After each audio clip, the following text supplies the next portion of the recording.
Welcome to Wickless Night. There is something different about a night with no light at all, no candle burning, no lamp in the corner, just darkness, silence, and the feeling that something may be closer than it should be.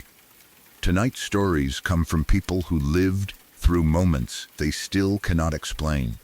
A sound in an empty room, a stranger at the door, a shadow that moved when no one else was there.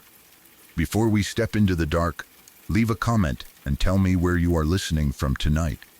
And if you enjoy slow, unsettling, true horror stories, subscribe to Wickless Night. Get comfortable. The lights are already gone.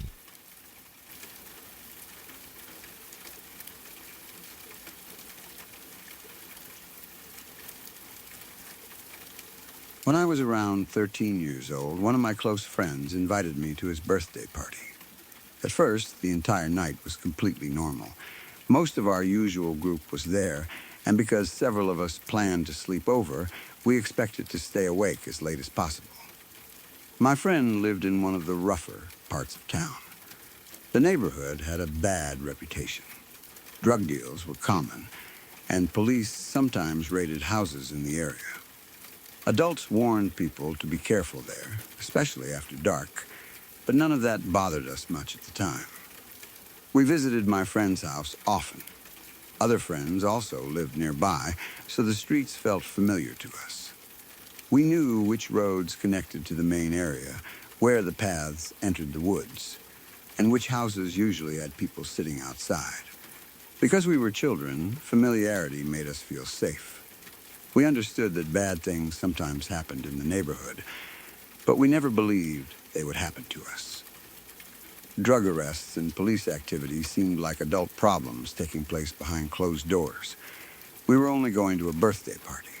The evening began with the usual things. We ate food, joked around, played games, and made too much noise. The adults in the house probably told us to calm down more than once, but everyone was excited.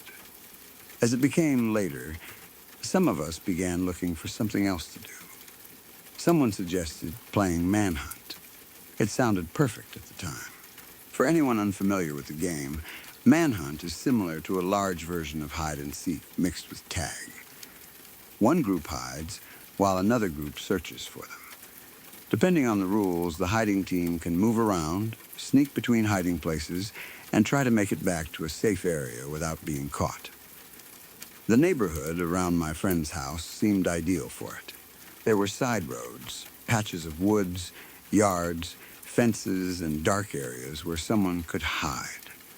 The village-like layout made the game feel much larger and more exciting than playing inside the house. It was already very late, probably around 1 in the morning. That should have been enough reason for us to stay inside, especially in that neighborhood. But we were 13. A group of children together often feels much braver than any one child alone. We had flashlights, we knew the area, and the house was never too far away.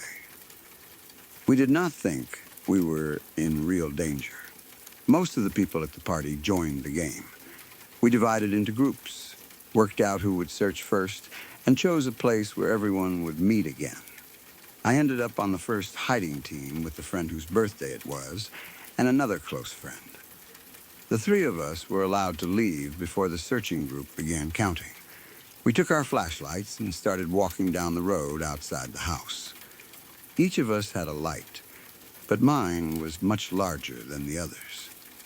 I had one of those thick, heavy Maglite flashlights. It was made of solid metal and felt much heavier than a normal plastic torch. I mainly liked it because the beam was strong and it made me feel prepared. At the time, I did not think of it as a weapon.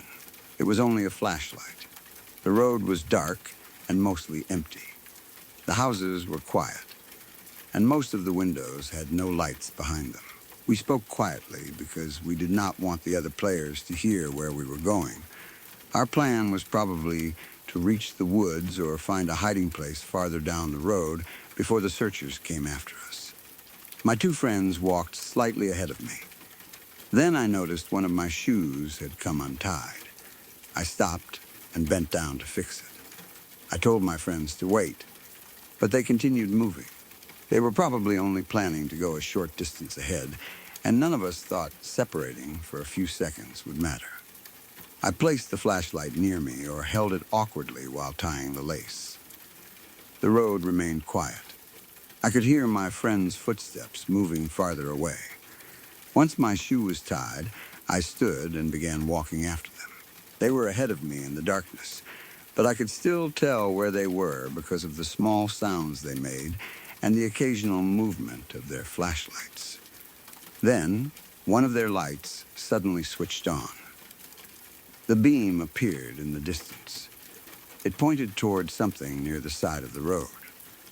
The light remained on only briefly. Then, it went out. At first, I assumed they had spotted a good hiding place and switched the flashlight off so the other team would not see them. I continued walking. About 3 seconds later, both of my friends came running out of the darkness. They were sprinting directly toward me. They did not call out or slow down. They ran past me at full speed. For a moment, I was confused. I turned my head and watched them continue toward the birthday boy's house. They looked terrified. This was not part of the game. They were not laughing, and they were not pretending another player had found them. Something had frightened them badly enough that neither one stopped to explain. I turned back toward the direction they had come from. A large man was charging down the road toward me. He was much bigger than any of us. I do not remember every detail of his face or clothing because the darkness and panic made it difficult to see clearly. What I remember is his size and speed. He was running directly at me. There was no question about that. He was not jogging past. He was not trying to reach a house behind us. His body was pointed toward me, and he was closing the distance quickly. I froze. My friends were already several steps behind me, and I had no idea who the man was or what he wanted.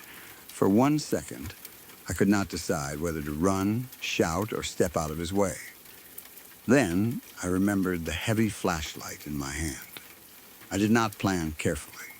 I did not aim for a particular part of his body. I simply threw the maglite as hard as I could. The metal flashlight spun through the darkness toward him. Then I turned and ran. I heard the flashlight hit him. He screamed. The sound was loud enough that I knew the throw had connected. I did not look back to see where it struck him. I kept running. My body seemed to move before I could think. I sprinted after my friends, expecting the man to recover and continue chasing us. The road that had felt familiar only minutes earlier suddenly seemed dangerously long. I could hear my breathing and the sound of my shoes hitting the ground. I kept waiting to hear heavy footsteps gaining behind me. I did not know whether the man was angry, injured, or still following. I did not stop to check. My friends reached the house first. I came in shortly behind them, and we rushed inside. Once we were behind the door, everyone started asking what had happened. The people who had stayed at the party could see that we were genuinely frightened. We were out of breath, talking over one another, and trying to explain that a man had chased us. I realized I had left the maglite outside. There was no chance I was going back for it. It had probably fallen somewhere on the road near the man. Even though it was a good flashlight, none of us cared about retrieving it that night. We stayed inside and tried to understand what had happened. That was when my two friends told me what they had seen before they ran. They had continued walking while I stopped to tie my shoe. As they moved down the road, a car passed them. The vehicle's headlights briefly lit part of the area ahead. In that moment, they noticed a shadow about 30 feet in front of them near the side of the road. They were not sure what it was. It may have looked like a person, but because the road was dark, they could not see clearly. One of them turned on his flashlight. The beam revealed a man crouching beside the road. He had been low to the ground, almost hiding in the darkness. The man was not walking. He was not sitting normally. He was crouched there, watching or waiting. The moment the flashlight exposed him, my friends panicked. They turned off the light and ran. That was the brief flash I had seen in the distance. A few seconds later, they passed me. Then the man came after us. The detail about him crouching beside the road made the situation much worse. If he had simply been walking through the neighborhood, there might have been a misunderstanding. Perhaps seeing 3 children run made him think we had done something wrong or stolen something. But he had been hiding. He was crouched in darkness late at night, close to the road, in a place where people already knew drug activity and other crime happened. When the flashlight revealed him, he did not call out or explain himself. He charged. We began arguing about why he had been there. Maybe he was intoxicated. Maybe he was involved in a drug deal and thought we had seen something. Perhaps he had been waiting for another person or hiding from the police. Someone suggested he might have been trying to scare us. None of the explanations made us feel better. Whatever his reason, an adult man had chased 3 children through the neighborhood at around 1 in the morning. We did not know whether he had a weapon. We did not know whether he was still outside. We did not know if he had followed us far enough to see which house we entered. That last thought frightened everyone. We turned off some of the lights and looked through the windows, trying not to stand where someone outside could see us. The street appeared empty. No one walked toward the house. No one knocked on the door. The man did not return my flashlight or shout at us from outside. We could not tell whether he had run away, gone back to where he had been hiding, or remained somewhere nearby. The game ended immediately. Nobody wanted to return to the woods. Nobody wanted to step outside. 2 of the children at the party became so frightened that they called their parents and went home. I could not blame them. A birthday sleepover was supposed to feel exciting, not dangerous. They had expected games, food, and staying awake late with friends. Instead, they heard that a strange man had been hiding beside the road and chasing people. The rest of us stayed inside. Every sound outside made us nervous. If a car drove past, we checked the windows. If someone moved near the door, we thought the man had returned. None of us wanted to sleep, although that had been the original plan. We talked about the encounter repeatedly, comparing what each person had seen. My 2 friends were certain the man had been crouching before they pointed the flashlight at him. I was certain he had been running directly toward me. We all heard his scream when the Moglite hit him. Those details were not part of a game or a shared misunderstanding. Something real had happened. At the same time, we began laughing nervously about parts of it. The image of me throwing the giant flashlight became almost funny once we were safely inside. Someone probably said I had used it like a weapon in a movie. I joked that the flashlight had finally proved why carrying a heavy one was useful. The humor helped us deal with the fear. But none of us wanted to go outside and recover it. We left it there for the night. I do not know whether the man took it, whether someone else found it, or whether it remained beside the road until morning. The next day, we told my friend's parent what had happened. We explained where we had been and described the man. We said he had been crouching in the dark, that he chased us, and that I threw the Moglite at him. The adult did not believe us. From their perspective, a group of children had stayed awake all night after playing a game in the dark. We had been running through the woods and streets, already expecting people to hide and chase us. It was easy to assume our imaginations had taken over. Maybe we had seen another player. Maybe a man had been walking home and became angry because we shone a light at him. Maybe we had exaggerated the story to make the birthday party sound more exciting. Children sometimes create dramatic stories together, especially after frightening themselves at night. I understand why an adult might have doubts. But we knew the difference between someone playing manhunt and a stranger charging at us. The man was not part of the party. He was much larger than us. None of our friends had gone that far ahead. The search group had not started following us yet. There was no reason for another child to be crouching near the side of the road. The parent may also have thought we were trying to avoid getting into trouble. We had gone outside at 1 in the morning in a bad neighborhood. Admitting that a dangerous stranger had chased us would also mean admitting the adults had allowed a group of children to play outside too late. It was easier for everyone to believe nothing serious had happened. No one called the police. At least, not that I know of. By morning, the road looked ordinary again. Daylight removed much of the fear. Cars passed, people left their houses, and the neighborhood returned to its usual activity. The place where the man had been hiding no longer looked threatening. It was only the side of a road. That is one of the strangest things about frightening experiences at night. A location can feel deadly in darkness and completely harmless a few hours later. We considered searching for the flashlight. I do not remember whether anyone actually did. If it was found, it was not returned to me. My clearest memory is that we left it out there because none of us wanted to approach the area again. For a long time, we told the story as something exciting that had happened at the party.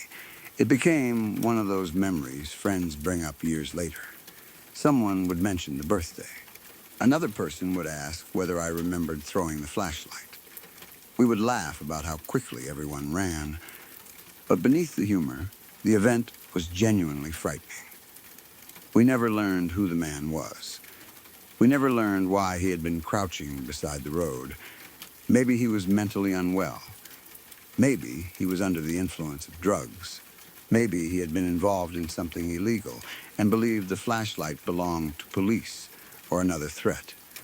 It is possible he was sleeping or resting beside the road and reacted angrily when 2 children shone a bright light in his face. That would explain why he chased us. But it would not explain why he had chosen that position in the middle of the night. A normal person surprised by a flashlight might shout, cover their eyes, or demand that the children leave them alone. This man ran after us. Another possibility is that he intended to harm someone. Perhaps he had been waiting for a person to walk past. My friends approached first, and when they exposed him, he decided to chase them before they could tell anyone. If I had not stopped to tie my shoe, I would have been with them when they turned on the light. All 3 of us might have been closer to him. Maybe we would have had more time to react as a group. Or maybe he would have caught one of us before we could run. My untied shoe may have placed me directly in his path. My friends ran past me, but because I had fallen behind, I became the closest target. For a few seconds, I was alone between them and the man. I still think about how quickly everything happened. I saw the flashlight beam in the distance. It shut off. 3 seconds later, my friend sprinted past me. Then I turned and saw a large stranger charging toward me. There was almost no time to ask questions. The maglite probably saved me from finding out what he wanted. It was heavy enough to hurt when it struck him, and his scream gave me the extra moment I needed to run.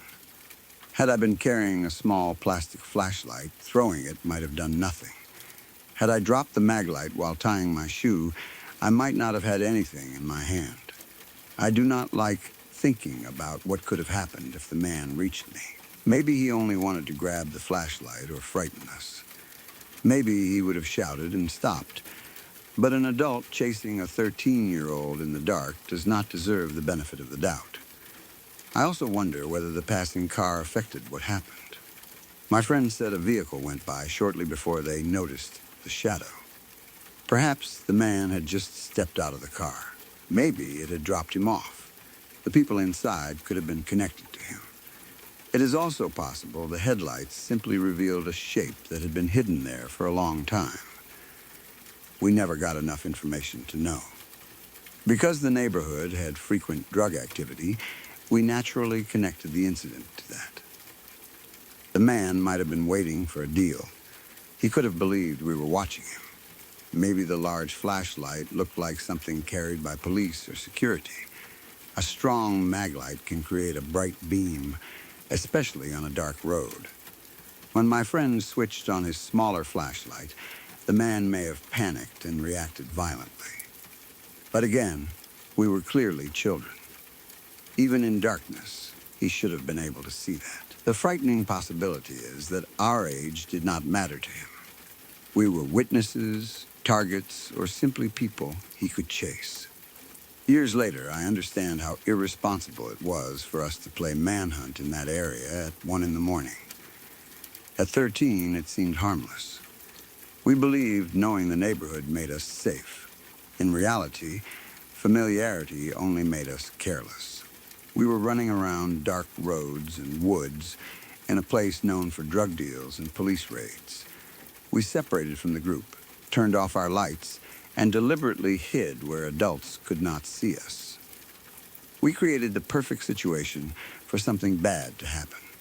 That does not excuse the man. It only means we were lucky. He did not catch any of us.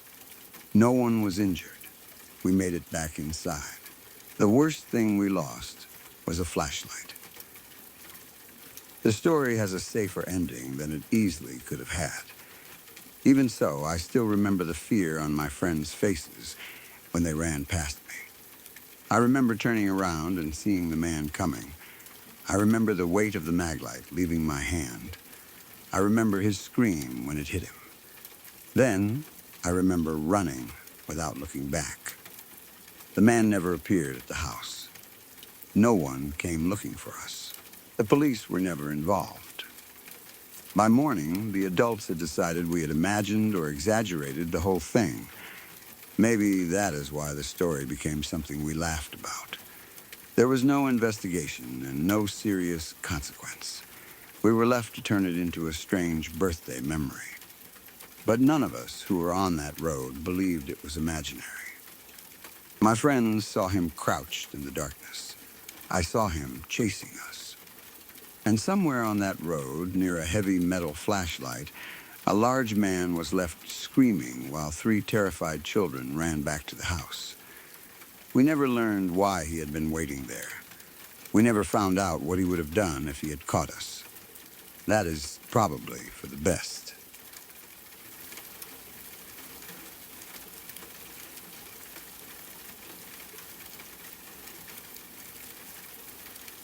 I was around 10 or 11 years old when this happened, and even though more than 20 years have passed, I still remember the scene with disturbing clarity. At the time, my family lived in the backwoods of southern Oklahoma. We were on a 20-acre property with an old farmhouse. But we were not farmers. There were no large crops, expensive equipment, or animals spread across the land. My parents were struggling financially, and the property had been incredibly cheap. That was the main reason we lived there. The house and land were isolated. There were neighbors, including one family that owned actual farmland beside us, but the homes were spread far apart. Most of what surrounded us was open ground, patches of forest, dry fields, and dirt paths. It was the kind of place where a child could leave the house, walk for a long time, and never see another person. I spent most of my free time outside. There were no crowded parks or shopping centers nearby, so the property became my entire world. I explored the woods, crossed fields, followed animal tracks, and made up games using whatever I could find. My parents were used to me disappearing into the land for a while. I knew the boundaries of our property, or at least I believed I did. I knew which sections led toward the neighbor's farmland and which paths returned to the house. I recognized certain trees, slopes, and clearings. Because of that familiarity, I never felt afraid while exploring during the day. The woods and fields were normal to me. One day, while I was outside playing, I noticed smoke rising in the distance. It was coming from a field near our neighbor's farmland. At first, I did not think it was strange. People living in rural areas burn things all the time. They burn dead branches, brush, rubbish, and piles of dry vegetation. Farmers may also clear areas with controlled fires. Still, the smoke caught my attention. It was not a tiny amount drifting from a barrel or a small pile of leaves. It rose in a noticeable plume above the field. Being a curious child, I decided to investigate. I started moving toward it. The field was not directly behind the house, but it was close enough that I knew I could reach it without getting lost. I crossed part of our property and headed through the trees separating the land. As I moved closer, the smoke became easier to see. I expected to hear machinery or adults talking. Maybe the neighbors were working. Maybe someone was clearing part of the field. I continued toward the edge of the woods. Then I began hearing voices. At first, the sounds were distant and difficult to understand. I thought people might be shouting over the fire or calling instructions to one another. But the voices had a rhythm. There were many of them. They seemed to rise and fall together. I slowed down. The sound did not resemble a normal conversation. It sounded like chanting or singing, mixed with shouting. I moved quietly through the last section of trees until I reached the forest's edge. Then I looked into the field. There were people gathered around a huge fire. There must have been 30 or 40 of them. They were Native American men and women, or at least that was immediately what I believed I was seeing. Their clothing did not look modern. It did not resemble anything people in our area normally wore. They were moving around the bonfire in a large group. Some appeared to be dancing. Others stood closer to the flames, raising their arms or moving in time with the voices. The fire was enormous. It was much larger than a normal campfire. Flames rose high from what looked like a large wooden pyre, and thick smoke climbed into the sky. The heat seemed to distort the air around it. I could see the figures through the smoke as they moved in circles. I stayed hidden near the trees. I did not step into the field or call out. I simply watched. Even at 10 or 11 years old, I understood there was something wrong with what I was seeing. The scene did not feel like a modern gathering or public event. There were no cars parked nearby, no plastic chairs, no coolers, no modern equipment, and no obvious reason for dozens of people to be in that field. It looked old. That is the only way I can describe it. It felt as if I had reached the edge of the forest and somehow looked backward through time. The people did not seem to notice me. They remained focused on the fire. Their movements were intense and coordinated. The voices grew louder, then softer, as if following a ceremony or song. I could not understand the words. It sounded like an indigenous language, although I had no way of knowing which one. I was a child with no knowledge of Native American languages, but it did not sound like English or like random shouting. It sounded real. There was a pattern and purpose behind it. I remember the sound of many voices joining together. I remember the crackling fire. I remember the smoke moving above the field. I remember thinking that I should not be seeing any of it. At first, I believed it might be some kind of gathering organized by people from the area. Maybe a Native American community was holding a ceremony on the property. Oklahoma has many indigenous communities, so that explanation was not impossible. But the longer I watched, the less modern the scene appeared. The clothes looked old. The people carried nothing I recognized as modern. The field itself looked different while I watched them, although that may have been caused by the smoke and firelight. There were no power lines drawing my attention, no distant road noise, no signs of the modern world. It was as though the field had become another place. I remained at the edge of the woods for what felt like an hour. I do not know how long I was actually there. Children do not always understand time accurately, especially when they are frightened or completely focused on something. It may have been only a few minutes, but it felt long enough for me to study the people. long enough to realize the scene was not disappearing, long enough to wonder whether I was supposed to approach them. I did not. Something kept me close to the trees. I felt that stepping into the field would be dangerous, not necessarily because the people seemed violent, but because I did not belong there. They were not performing for me. They did not seem aware of anything outside their circle. I felt like I was watching something private that had happened long before I was born. Eventually, my fear became stronger than my curiosity. I decided to run home and tell my parents. I backed away from the edge of the forest, then turned and sprinted through the trees. I remember moving as quickly as I could, jumping over roots and pushing through branches. The house felt much farther away on the return journey. I kept expecting to hear someone following me. I imagined the chanting stopping and the entire group turning toward the place where I had been hiding. But I did not hear footsteps behind me. The voices and fire became quieter as I moved away. By the time I reached our house, I was excited, frightened, and struggling to explain myself. I found my parents and told them what I had seen. I said there was a huge fire in the field. I told them there were dozens of Native Americans dancing around it. I said they were chanting, and that the whole scene looked as though it came from the past. My father did not react with the same urgency. He seemed bored or annoyed. To him, I was a child who had come running home with a wild story. Maybe he thought I had seen the neighbors burning brush and allowed my imagination to take over. Perhaps he believed I was trying to get attention. He rolled his eyes, but he agreed to follow me. I was relieved. Once he saw the smoke and the people, I believed he would understand.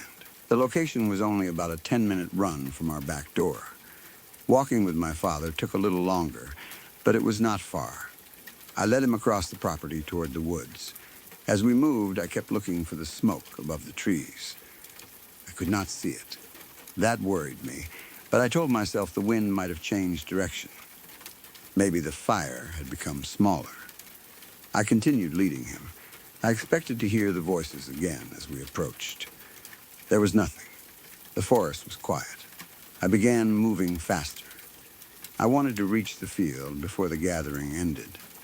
When we came to the place where I had been standing, I pointed through the trees. The field was empty. There were no people. There was no fire. There was no smoke. I stepped out of the woods and looked around. The entire area appeared normal. Only dead grass covered the ground. There was no blackened circle where a fire had burned, no pile of ash, no scorched wood, no footprints from 30 or 40 people. There were no tire tracks, dropped belongings, or signs that a large group had been there. The field looked untouched. I stared at the place where the bonfire had been. I knew exactly where it should have stood. The flames had been high enough to create a large plume of smoke. A fire of that size should have left obvious damage. The grass should have been burned. The soil should have been black. There should have been embers or heat. There was nothing. My father looked around and found no reason to believe my story. From his perspective, I had led him into an empty field. I insisted that the people had been there. I described the fire again. I pointed toward the places where they had been dancing. He probably told me that I had imagined it.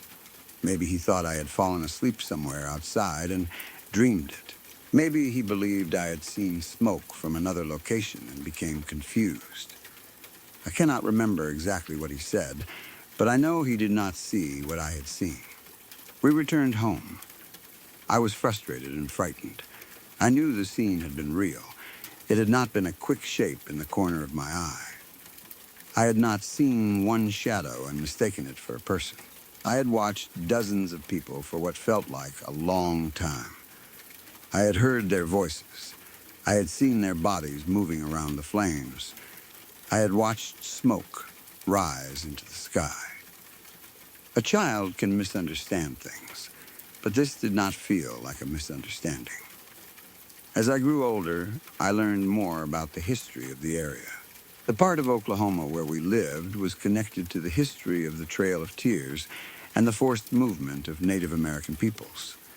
That knowledge made the memory even more disturbing. I began wondering whether I had witnessed something connected to the land. Maybe the field had once been used as a gathering place. Maybe a group had camped there during a journey. Perhaps people had held ceremonies around fires in that exact location long before our house or the neighboring farms existed. I never found a specific record proving that anything happened in our field. I do not know which tribe or community the people might have belonged to.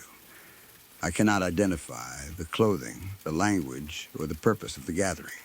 I was a child, and I did not have the knowledge to understand what I saw. It would be wrong for me to pretend I knew the ceremony or the identities of the people. All I can describe is the scene. Dozens of Native Americans stood and danced around a large fire. They wore clothing that looked historical. They chanted in a language I did not recognize. The modern landscape seemed to disappear around them. Then, after I left and returned with my father, every trace was gone. People have offered ordinary explanations over the years. Some say it was a historical reenactment. That does not fit. A reenactment involving 30 or 40 people would require vehicles, equipment, planning, and permission to use the field. The participants would not vanish within the short time it took me to return with my father. The fire would also have left evidence. Others suggest it was a Native American ceremony happening in the present day. Again, that is possible in general, but not in the way I witnessed it. There were no modern vehicles, and the field was completely empty minutes later. Even if every person had left quickly, they could not have removed a giant fire, smoke, ashes, and scorched ground. Some people think I saw farm workers burning brush, and my childhood memory changed over time. Memory can absolutely change. Details can become exaggerated or mixed with later information. Maybe there were fewer people than I remember. Maybe the fire was smaller. Perhaps the clothing only looked old from a distance. I understand that possibility. But the empty field remains. My father reached the location soon after I did. There was no burn mark. There was not even smoke drifting above the trees. A fire large enough to produce the plume I followed would not disappear so completely. Another explanation is that I hallucinated. Maybe I was dehydrated or overheated while playing outside. Perhaps I experienced some kind of medical event that caused me to see and hear things. But I felt normal before and afterward. I did not faint. I did not have a fever. I had no history of hallucinations. The scene was stable and detailed. It lasted long enough for me to watch the people move around the fire. Dreams and hallucinations can be extremely realistic, but I have never experienced anything similar since. Some have suggested that I briefly fell asleep near the woods and dreamed the entire scene. I do not remember lying down. I remember seeing the smoke from a distance, running toward it, reaching the trees, watching, and then returning home. The journey had a clear beginning and end. The land looked normal before I reached the field and after I returned. Only the gathering seemed to exist outside normal time. I have also considered whether the field might have been hidden by smoke or mist, creating shapes that looked like people. That explanation does not account for the voices. I heard chanting. I heard shouting. I heard a large fire crackling. The figures moved independently and in groups. They were not shadows from trees. They were people. I know how defensive that sounds. Whenever someone describes an unexplained experience from childhood, others immediately question the memory. They say children imagine things. They say 20 years can alter details. They say the mind creates stories around incomplete information. They are correct about all of that. Children are not perfect witnesses. Adults are not perfect witnesses either. Memory is unreliable. But I do not believe every childhood experience should be dismissed simply because it cannot be proven later. I know what I saw that day. I watched a field filled with people. I watched a bonfire burn. I heard voices speaking or singing in a language I could not understand. I felt as if I were looking into the past. That feeling came before I understood the full history of the area.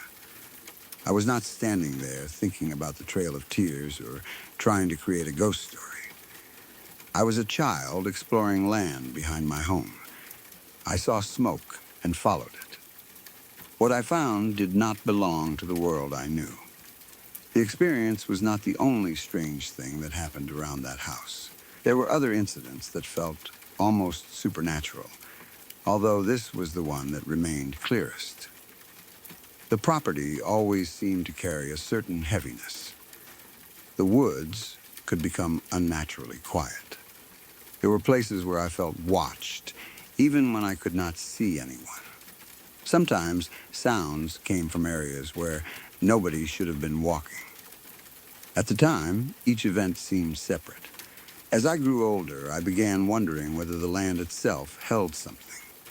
Perhaps old events leave traces. Maybe certain places somehow repeat moments that happened long ago. People often report seeing soldiers on former battlefields, hearing voices in abandoned buildings, or witnessing scenes that seem to belong to another time.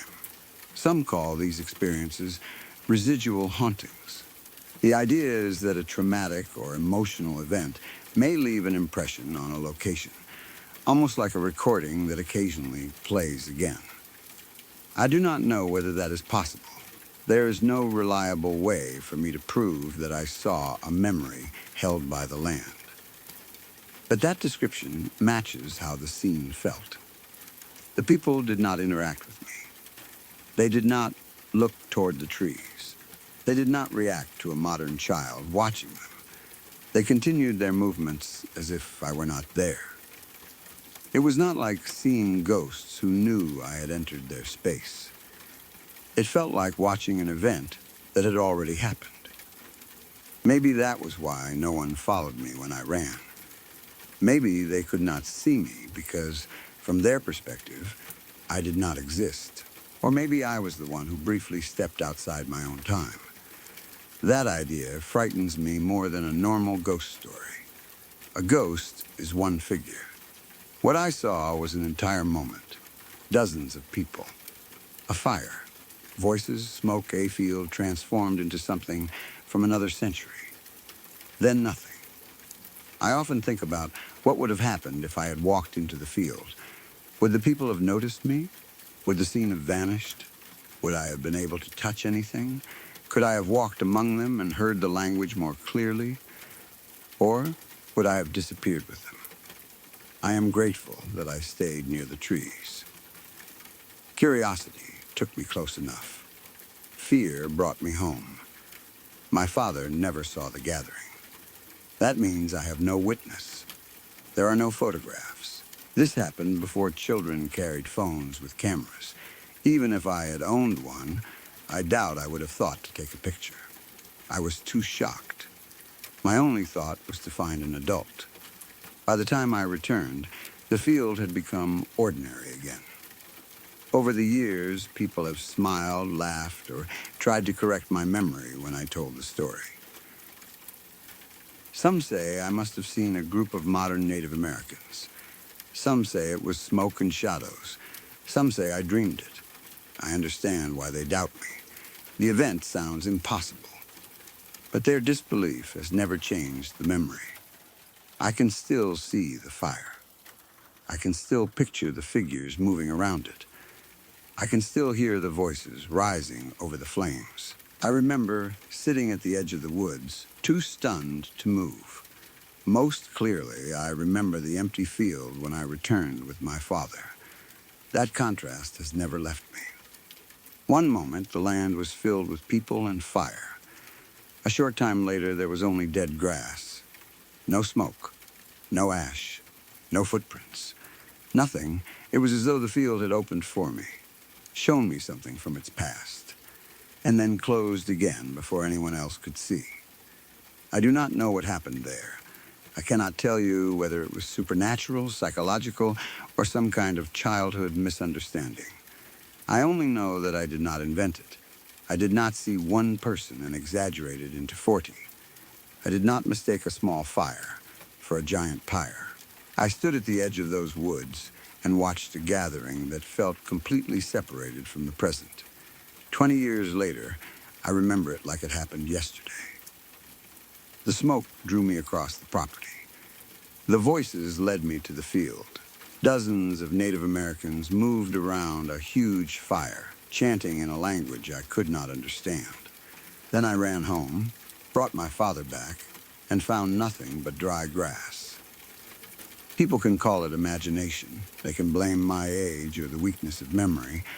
I have considered every one of those explanations. But I know what I saw.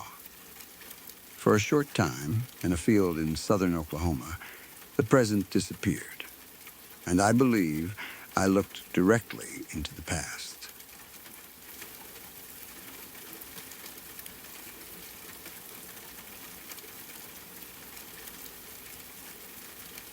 When I was about 10 years old, I was spending an evening at my grandparents' house with several of my cousins. It was one of those ordinary family gatherings where adults sat around talking while the children moved from room to room, played games, and tried to stay awake as late as possible. By the time the night began winding down, my aunts and uncles were arriving one by one to pick up my cousins. The house was becoming quieter, but nobody seemed ready to leave immediately. Coats were being gathered, parents were talking near the door, and the younger children were getting tired. My grandmother suggested that my grandfather tell us a story before everyone went home. My grandfather was not the type of person who told wild stories just to frighten children.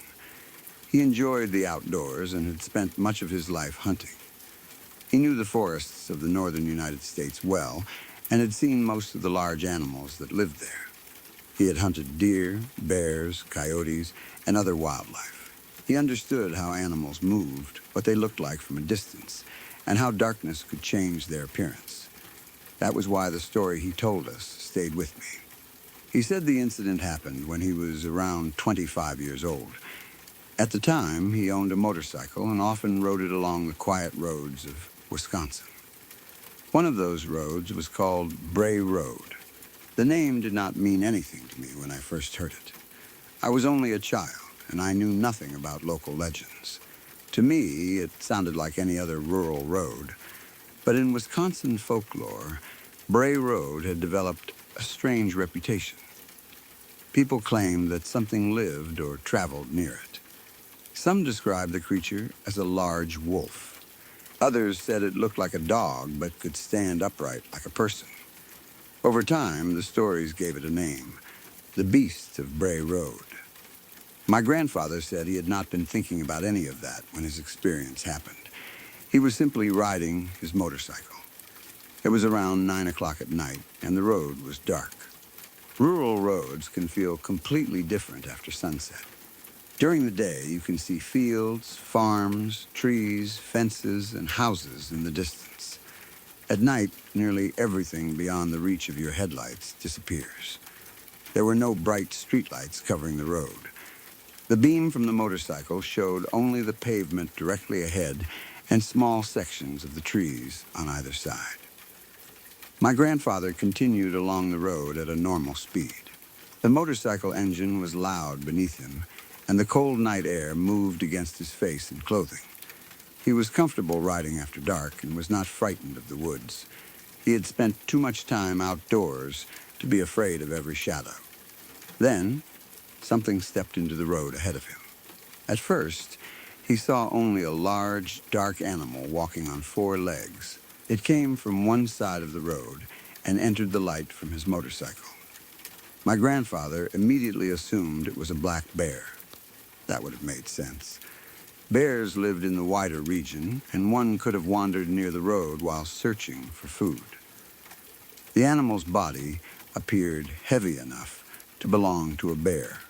Because the road was dark and my grandfather was still some distance away, He could not see its face clearly at first. He slowed the motorcycle. The animal remained in the road. As my grandfather moved closer, it turned toward him. Then it stood up. It rose from 4 legs onto 2. Bears can stand on their hind legs, so that alone was not impossible. My grandfather had seen bears do it before. They may stand to smell the air, get a better view, or appear larger when they feel threatened. But something about this animal looked wrong. It stood too naturally. It did not seem like a bear briefly balancing itself. Its upper body and posture gave my grandfather the disturbing impression that it was comfortable standing that way. The creature faced him in the beam of the motorcycle's headlight. It made a low, snarling sound. My grandfather could see its face more clearly now. That was when he stopped believing it was an ordinary black bear. The creature had an elongated snout. Its face extended forward like the face of a large dog or wolf. Its ears were pointed and stood upright. My grandfather later compared them to the cropped ears of a Doberman, sharp and straight on top of the head. A bear's face did not look like that. A bear's ears were rounded. Its muzzle was different. This animal had the body size of something much heavier than a normal dog, but the facial features of a canine. For a short moment, the creature and my grandfather faced one another in the middle of the dark road. The motorcycle engine continued running. The headlight illuminated the animal's body. My grandfather did not know whether it was preparing to attack. He was exposed on the motorcycle, with nothing between himself and the creature. If it rushed him, he would have very little time to react. The animal snarled again, or held its mouth in a way that exposed its teeth. Then, without approaching him, it dropped back onto all 4 legs. It crossed the rest of the road in a few powerful movements. My grandfather said it did not run like a normal bear. It moved with speed and control, then leapt toward the other side of the road and disappeared into the tree line. Within seconds, it was gone. The forest became dark again. My grandfather remained on the road, staring at the place where the creature had entered the trees. He could no longer see movement. He could not hear branches breaking or the animal running deeper into the woods. The only clear sound was the motorcycle beneath him. He did not chase it. He continued along the road. At the time, he tried to convince himself that he had seen a sick or unusual animal. His first explanation was a bear with mange. Mange can cause animals to lose much of their fur. Without a thick coat, a bear may look thinner, longer, and less recognizable. Its body shape can appear unnatural, especially at night. Perhaps the lack of hair had changed the appearance of its ears and face. Maybe the motorcycle headlight had created shadows that made the muzzle look longer than it really was. He also considered that it might have been a large coyote or wolf hybrid. Coyotes can grow surprisingly large, and a hybrid animal might have an unusual body. If it had risen briefly on its hind legs, darkness and shock could have made the movement seem more human than it was. Those explanations were not perfect, but they were reasonable enough for him to continue with his life. My grandfather understood that people often misidentify animals at night. Distances are difficult to judge. Headlights distort colors and shapes. Fear can turn a normal animal into something impossible. He did not immediately begin telling everyone that he had seen a werewolf. In fact, he barely believed his own memory. He knew what he thought he had seen, but he also knew how unbelievable it sounded. A massive canine creature had walked into the road, stood upright, snarled, then returned to all 4s and jumped into the woods. There was no physical evidence. He had no camera. There were no tracks he could show anyone. By the next morning, even he could question whether he had seen the details correctly. The encounter might have remained only an unusual memory if nothing else had happened. Then, several months later, reports began appearing in the newspaper. People in the area were describing a strange animal near Bray Road. The newspaper called it the Beast of Bray Road. Witnesses reported seeing something large and wolf-like. Some said it moved on 4 legs. Others claimed it could stand or walk upright. The descriptions were close to what my grandfather remembered. That alone disturbed him. He had not known about the legend when he saw the creature, or at least he had not taken it seriously enough for it to shape what he expected to see. He had not gone to the road hoping to find a monster. He was only traveling. Now, other people were reporting an animal with similar features in the same area. Around that time, local residents also began talking about dogs and cats being killed. According to the stories my grandfather heard, pets had been found torn apart by a vicious animal. That created fear in the community. A wild predator attacking small animals would not be supernatural. Coyotes, large dogs, and other wildlife can kill pets, especially in rural areas. But because of the sightings near Bray Road, people began connecting every violent animal attack to the creature. Then, a horse was reportedly attacked. My grandfather remembered seeing photographs of claw marks along the side of the animal. The marks appeared large and deep. A horse is not an easy target. It is powerful, heavy, and capable of seriously injuring a predator with its hooves. The idea that something had attacked one added to the fear surrounding the reports. My grandfather said that was when he began taking his own experience more seriously. Before the articles, he had tried to explain the animal as a bear, coyote, wolf, or strange hybrid. After reading that other people had seen something similar on the same road, he could no longer dismiss the encounter as easily. The creature described in the newspaper sounded like the one that had stood in front of his motorcycle. Its size matched. The canine face matched. The upright posture matched. The location was the same. He still did not claim with certainty that he had seen a werewolf. He was too practical for that. He knew animals could be mistaken for creatures from folklore. He knew rumors could spread and influence witnesses. Once a newspaper gives a mysterious animal a name, every shadow in the woods can become another sighting. But the timing bothered him. He had seen the creature before the newspaper reports made the story widely known.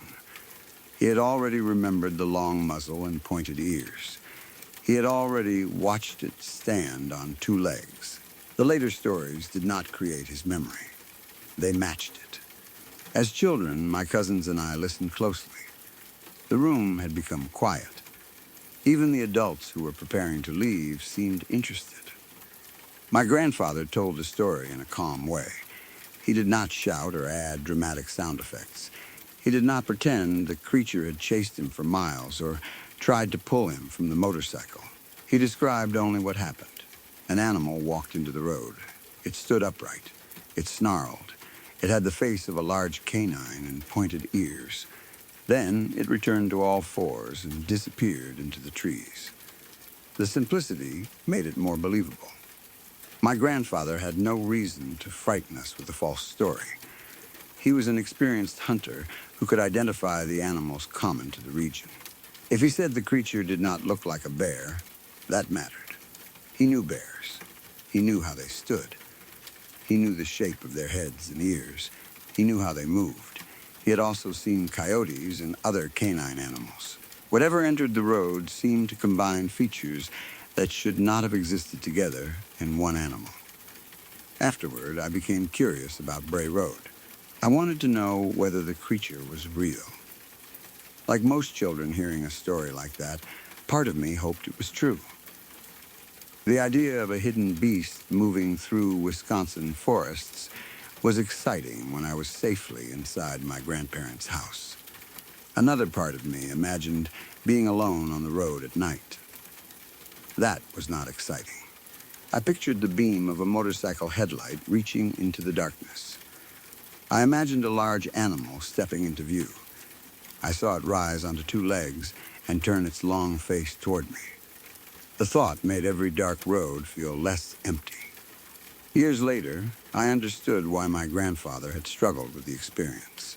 A person who knows little about wildlife might see a bear standing and immediately believe it was something supernatural. My grandfather was different. His knowledge should have helped him identify it. Instead, his experience made the sighting more difficult to explain. He did not say, "I saw a shadow that might have been a wolf." He saw the animal clearly enough to study its face. He first believed it was a bear. Then it stood, and the headlight revealed the long muzzle and upright ears. Those were the details that changed his mind. I have considered whether a black bear with mange could truly create that appearance. Without fur, a bear's legs may look longer and thinner. Its head can look more canine. Shadows can exaggerate the muzzle. A frightened bear might stand, snarl, then drop and run. That explanation is entirely possible. It may be the most likely answer. A bear crossing a rural Wisconsin road at night is not unusual. A supernatural creature is. But my grandfather insisted that the ears were wrong. He compared them specifically to a Doberman's ears because they stood straight up. He also said the animal's face was too long. The creature did not simply look sick. It looked like something between a wolf and a man. A large wolf or wolf dog could explain the canine features, but not the upright posture as easily. Dogs can stand briefly on their hind legs, especially when jumping or looking over something. A large animal seen at the right moment could appear to stand like a person. Perhaps the creature had reared up because the motorcycle frightened it. Maybe it was preparing to leap away, and my grandfather interpreted the movement as a deliberate stance. Again, possible, yet he remembered it remaining upright long enough to face him and snarl. Then it dropped smoothly to all fours. The encounter was not a single blurred movement. There was a pause. The animal appeared aware of him. It seemed to be deciding what to do.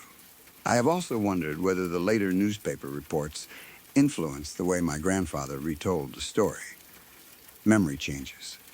After hearing about the Beast of Bray Road, he may have unconsciously connected his earlier sighting to the legend. The animal he first remembered as a strange bear could have become more wolf-like over time. Details from newspaper articles might have blended with his own experience. That happens to everyone. But my grandfather seemed aware of that possibility. He did not say the creature definitely was the famous beast. He said he had not truly believed what he saw until other people began reporting it. That difference matters. He remained uncertain. He had seen something, but he could not name it. The newspaper only showed him that he was not the only person who had encountered an unusual animal near that road. The stories about dead pets and the injured horse added fear, but they did not prove a legendary creature existed. A large predator could have been responsible. A dangerous dog could attack smaller animals. Claw marks can be misunderstood. Rumors can turn several unrelated incidents into one monster. Still, the combination created a lasting legend, and somewhere inside that legend was my grandfather's experience. He was not searching for attention. He did not contact the newspaper. He did not try to sell photographs or claim he had special knowledge. He only told the story to his family years later, when my grandmother asked him to entertain his grandchildren before bedtime. That was what made it stay with me. There was no performance in his voice. He seemed less interested in convincing us than in describing something he had never fully understood. I do not know whether my grandfather saw the Beast of Bray Road. I cannot prove that any supernatural creature exists near that road. The most responsible answer is that he probably saw a known animal under unusual conditions. Maybe it was a bear with mange. Maybe it was a large wolf dog. Perhaps it was an injured animal whose strange movement made it look more human. Night, headlights, speed, and surprise could have changed everything. But even ordinary explanations can be unsettling. An unknown large predator standing in the road and snarling at a motorcyclist would be frightening without any folklore attached to it. My grandfather was alone. There was no car around him, no locked door, no protective metal frame. He had only the motorcycle and the road. If the creature had charged, he might not have escaped. Instead, it allowed him to pass. Sometimes I wonder whether the animal was as confused by him as he was by it. Perhaps it had stepped into the road and suddenly found itself facing a loud machine with a bright light. It stood to understand the threat. It snarled because it was frightened. Then it fled. That is likely what happened. But the image remains. A creature walking on four legs. The motorcycle approaching. The animal rising upright. A long canine muzzle. Pointed ears. A snarl. Then a leap into the dark tree line. By the time my grandfather finished the story, most of my cousins were probably more awake than they had been before. The adults may have regretted asking for a bedtime story.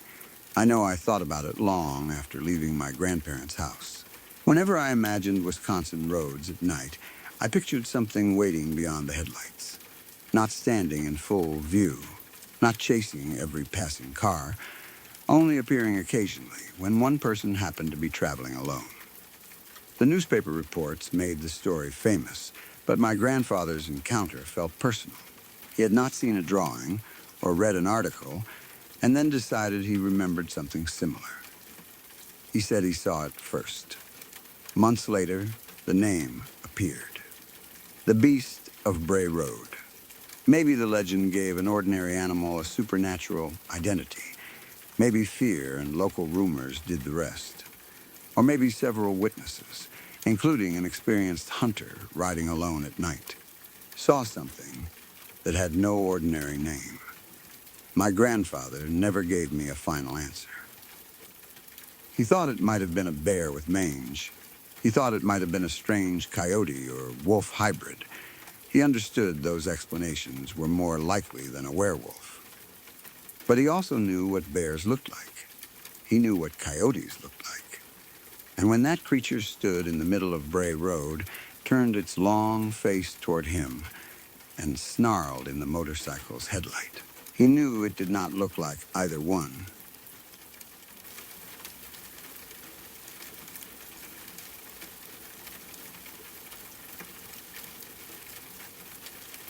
Before the next story begins, thank you for staying here in the dark. If this is your first visit, subscribe to Wickless Night for more true stories made for the late hours, when the world is quiet and every little noise feels important. You can also leave a like and tell me which story has made you look around the room so far. Now, let's continue.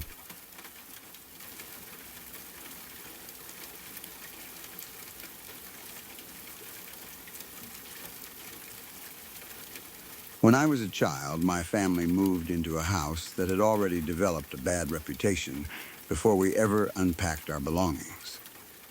My uncle worked with a woman who had lived in the house before us. When she learned that my parents had bought it, she told my uncle to pass a message to my mother. Good luck after buying that house. It's haunted. It sounded like the kind of thing someone might say as a joke. People enjoy frightening new homeowners with stories about strange noises, previous residents, and supposed ghosts. My parents did not cancel the purchase or refuse to move in because of one comment. The house was ours, and we settled into it. My mother began noticing strange things almost immediately. She would see small black shapes moving at the edge of her vision. She described them as black orbs. They appeared for only a second, usually in the corner of a room or passing through a doorway. Whenever she turned her head to look directly at them, they were gone. At first, she blamed her eyes. Maybe it was dust, a shadow, or a small insect moving through the room. Perhaps the light from a window created dark spots in her vision. but it continued happening. The shapes seemed to move with purpose, quickly disappearing whenever she tried to focus on them. My brother and I experienced something different. We often arrived home from school before our parents. We would be upstairs alone, doing homework, changing clothes, or sitting in our rooms. Then, a huge crash would come from the kitchen below us. The best way I can describe it is that it sounded like someone had lifted a cinder block above their head and dropped it directly onto the kitchen floor. It was not a small knock. It was not a cabinet closing or a dish falling into the sink. The impact shook through the house.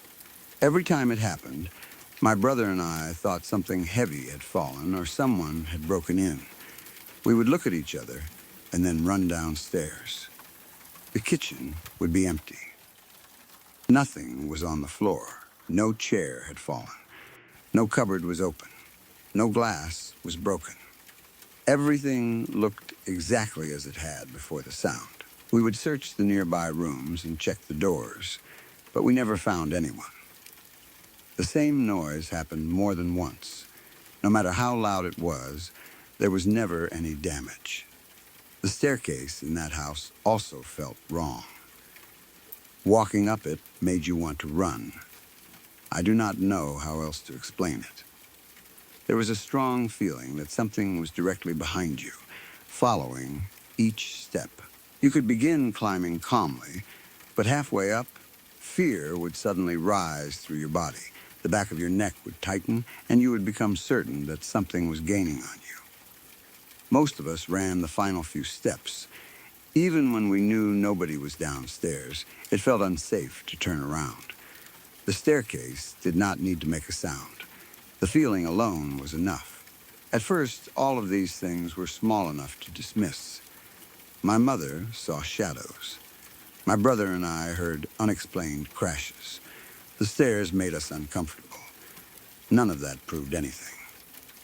Then one night, everyone in the house was asleep when a loud bang woke us. The sound came from the living room. My father got out of bed and went to investigate. We had one of those old televisions from the late 1990s, the large box-shaped kind that weighed far more than modern flat screens. It sat on an entertainment center against the wall. When my father entered the living room, the television was in the middle of the floor. It was about 6 feet away from the entertainment center. There was no simple way for it to have fallen into that position. The television was heavy enough that one person had to lift it carefully.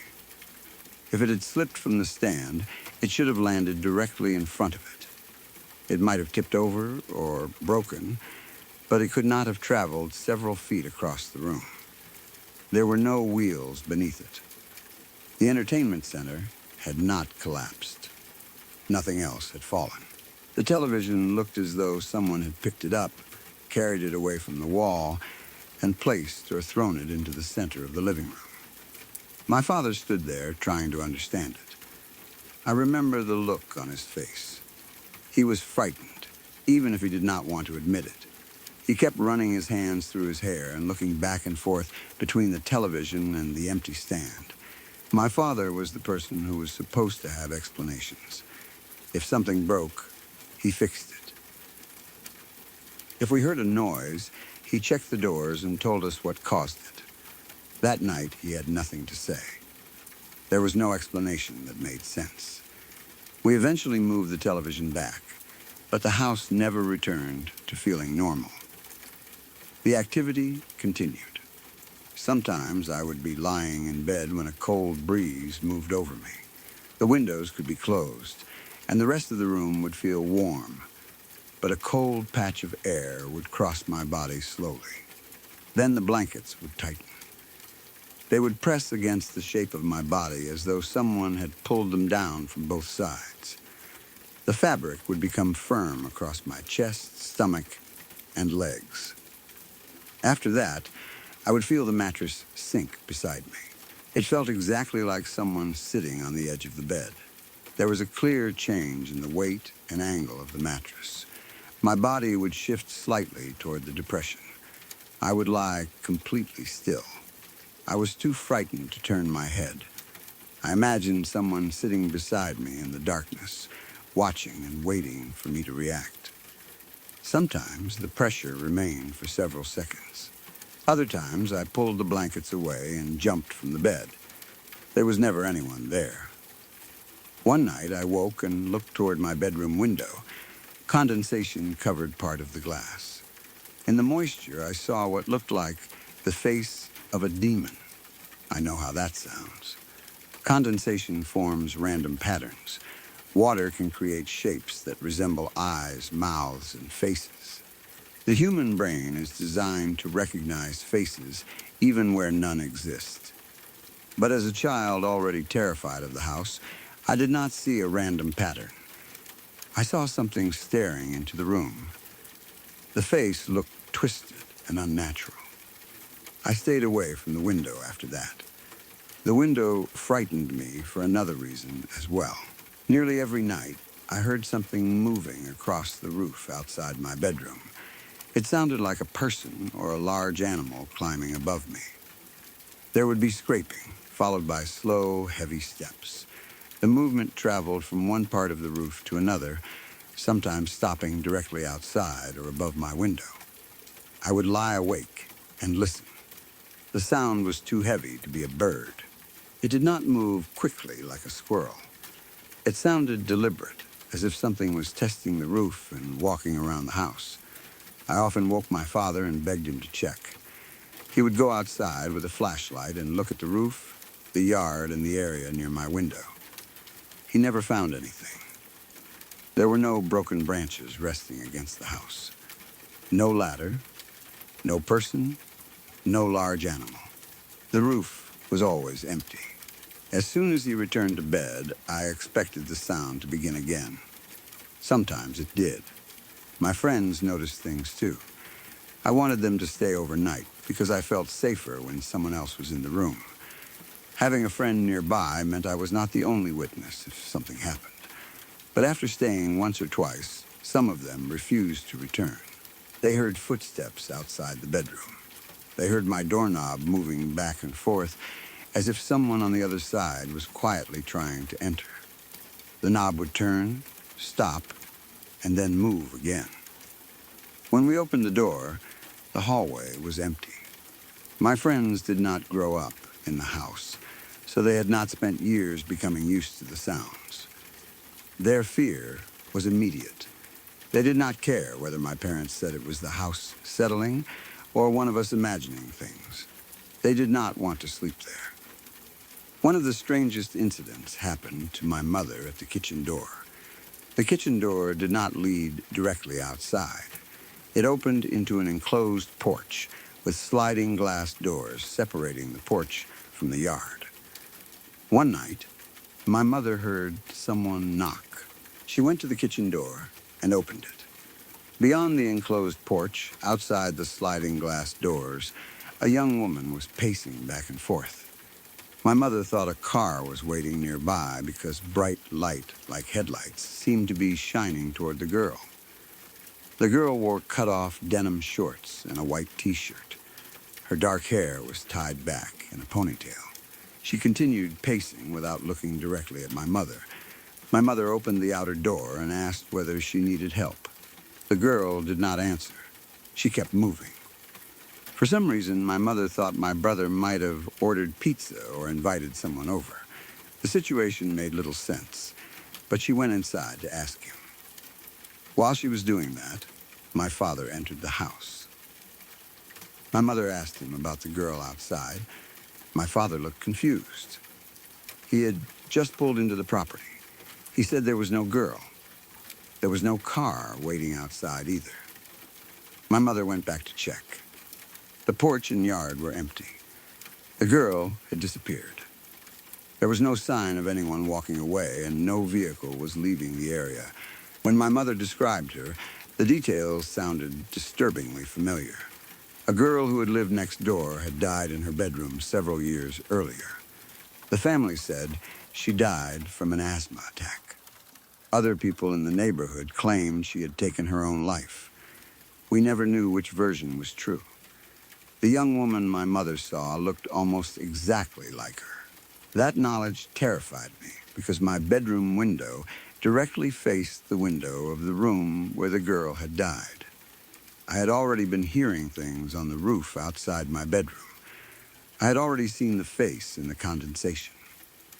Now I knew I had been sleeping across from the place where a young woman had died, while something resembling her appeared at our door at night. After that incident, another strange thing happened. My mother checked our voicemail messages. This was before modern mobile voicemail. We used an older system where you called a number from the house phone and entered information to hear the recorded messages. There were several unusual recordings. The voice sounded like a woman struggling to breathe. There was no clear message, no name, no explanation, only strained breathing and weak sounds, as though someone was trying to speak but could not pull enough air into their lungs. We never discovered where the messages came from. We did not recognize the voice. No one called afterward to explain or apologize for a wrong number, because the neighbor was said to have died from an asthma attack. The recordings became even more disturbing. Maybe the calls were unrelated. A bad phone connection can create strange sounds. Someone might have accidentally called and left a recording without realizing it. The breathing could have come from a television, a child, or an ill person who dialed the wrong number. But in that house, nothing felt unrelated. Every unexplained event seemed to connect with another. My mother eventually spoke with a psychic. By then, she was desperate for answers, or at least a way to make the house feel safe. The psychic told her immediately that the house was haunted. She gave my mother instructions about what to do. There may have been prayers, cleansing rituals, certain objects to remove, or ways to address the presence. I do not remember every detail. My mother tried what she was told. Nothing worked. The sounds continued. The house remained uncomfortable. The stairs still felt as if something followed us. The bedrooms still felt occupied when they were empty. The cold air and pressure on my bed did not stop permanently. Eventually, my family moved. Leaving should have ended everything. In some ways, it did. The new house did not have the same atmosphere. I no longer heard something climbing over the roof every night. Heavy televisions did not appear across the room. My bedroom doorknob stopped moving on its own. But mentally, I never fully left that place. I still dream that I live there. In those dreams, I am back inside the house as though we never moved. Sometimes I know something is waiting upstairs. Sometimes I need to walk past the staircase or enter my old bedroom. Other times the dream feels normal until I realize where I am, and then the fear returns immediately. I wake with the same feeling I had as a child. The house scarred me. I do not use that word lightly. Growing up around events no one could explain changed the way I reacted to dark rooms, empty hallways, and sudden noises. Other children could hear a house settle and ignore it. I expected footsteps. A cold breeze was not simply a draft. It meant something might be standing near me. A sound on the roof did not mean an animal. It meant whatever had followed us through the house was directly above my bedroom. Even after moving, I remained alert in places where I should have felt safe. Part of me expected the activity to begin again. I later tried researching the history of the house. I wanted to know who had lived there from the time it was built. I found some names connected to the property, but I never discovered a clear death, crime, or event that explained everything. There was no simple record saying someone had died violently inside. No newspaper article described the television moving or previous families fleeing. The history gave me names, but no answers. The basement contained another area that none of us liked. Beneath the enclosed porch was a strange dirt section, almost like an unfinished room or crawl space. It was not properly floored. The ground was simply earth. My mother always felt that someone had been buried there. She had no proof. We never found bones or clothing. No one excavated the ground. It was only a feeling, but it was strong enough that none of us wanted to enter. We avoided that part of the basement completely. The darkness there seemed thicker than in the rest of the house. Even standing near the entrance made me uncomfortable. Sometimes I wonder whether we should have investigated. If something had been hidden beneath the dirt, it might have explained the activity. But digging through a dark basement because you believe a body may be buried there is not something an ordinary family is prepared to do. We were already frightened. We did not want to discover that my mother's feeling was correct. It was easier to close the area off and stay away. Someone else lives in the house now. I have heard that the current residents use feng shui or arrange the home according to its principles. I do not know whether that has helped. Maybe they have never experienced anything unusual. Perhaps the activity belonged to our family, our fear, or that particular period of time. Maybe they hear the same crashes and footsteps, but interpret them differently. I have never spoken to them directly about it. Part of me wants to ask. Another part does not want to know. If they say nothing has happened, I might begin doubting my own childhood. If they describe the same things, I would know the house is still active. Neither answer would completely comfort me. There are logical explanations for many individual incidents. The black orbs may have been visual disturbances. The crashing sounds could have come from pipes, wood, or activity outside. The staircase may have created anxiety because it was dark and narrow. The old television might have somehow fallen, although nobody could explain how it traveled 6 feet. The cold air around my bed could have been a draft. The tightening blankets and sinking mattress may have happened while I was half asleep. The face in the condensation was probably a random pattern. Animals could have walked on the roof. My friends might have heard the doorknob shifting because of air pressure. The girl outside could have been a real person who left before my father arrived. The voicemail messages might have been accidental calls. The dirt area in the basement might have been nothing more than unfinished construction. When each event is separated from the others, ordinary explanations seem possible. Together, they created a pattern that was difficult to ignore. We were warned before moving in. My mother saw shapes. My brother and I heard impossible crashes. The television moved. Something sat on my bed. Footsteps and roof sounds continued for years. Visitors heard things. My mother saw a dead neighbor outside the house. A woman struggling to breathe appeared on our voicemail. No cleansing stopped it. Then we moved, and much of it ended. Maybe fear caused us to connect unrelated events. Once we were told the house was haunted, every noise became part of the story. That is possible. Expectations affect how people understand what they experience. If someone tells you a house is dangerous, a normal creak can sound like a footstep. Children are especially affected by that. I may have seen patterns and created frightening explanations because I already believed something lived there. But nobody had to tell me to fear the stairs. The feeling came naturally. My friends did not know every story before staying over, yet they heard footsteps and the doorknob. My father did not want to believe in ghosts, but even he could not explain the television. My mother had not described the neighbor girl before seeing her outside. We did not create every incident from suggestion. Something happened in that house. Whether it was paranormal or not, it affected all of us. The most difficult part was never knowing when something would happen. Weeks might pass without a major event. Then a crash would shake the kitchen. A cold pressure would settle onto my bed. The roof would begin creaking above me. There was no pattern we could prepare for. We could not prove anything or stop it. We simply lived around it. As a child, home is supposed to be the safest place in the world. That house taught me the opposite. My bedroom did not feel safe.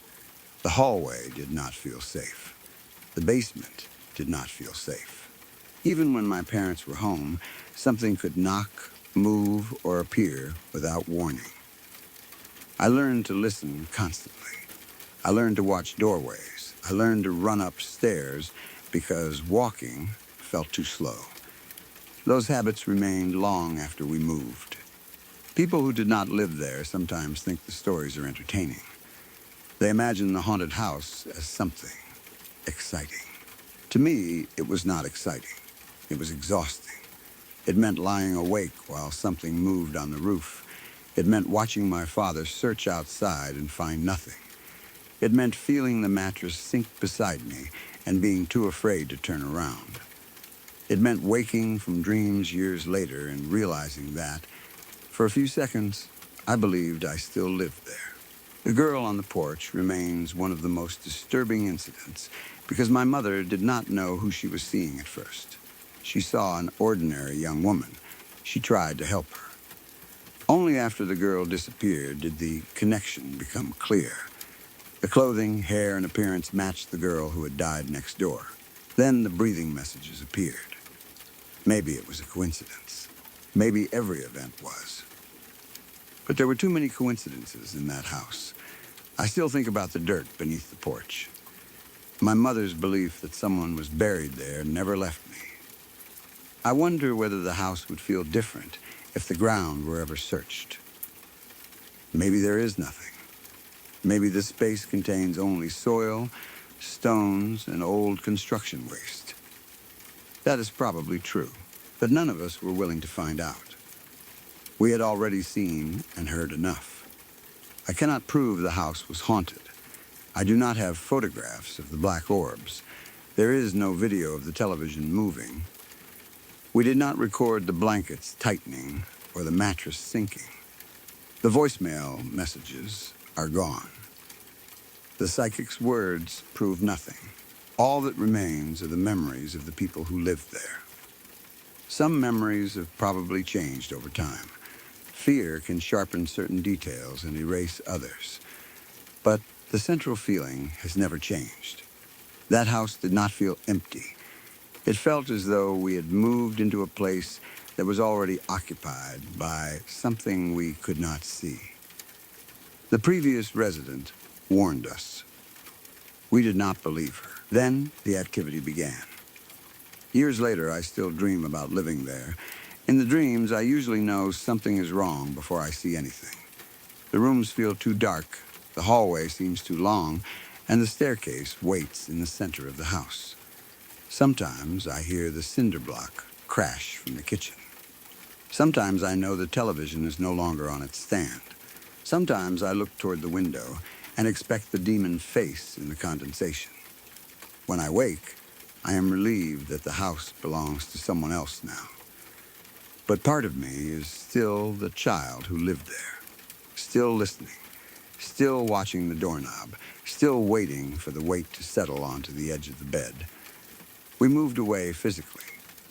I am not sure I ever completely escaped it.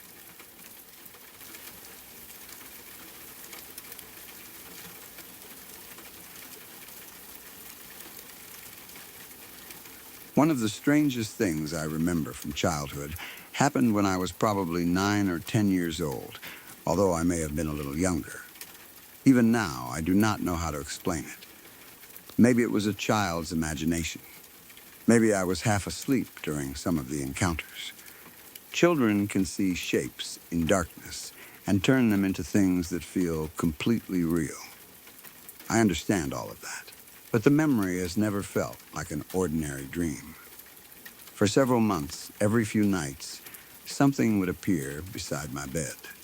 My bed was pushed close to the corner of my bedroom. There was a narrow space between the side of the bed and the wall, and the corner of the room was close enough that something could remain hidden there without me seeing its full body. That was where it appeared.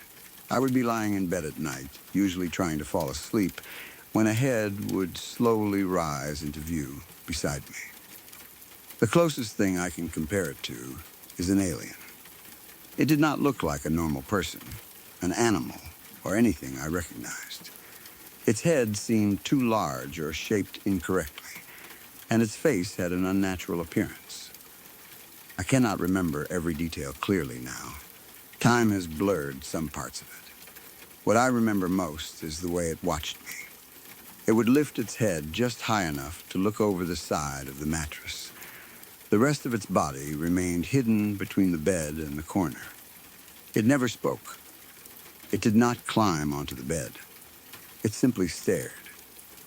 At first, I was terrified. I would pull the blankets close and try not to move. I was afraid that reacting would encourage it to come closer. Sometimes I shut my eyes and hoped it would be gone when I opened them.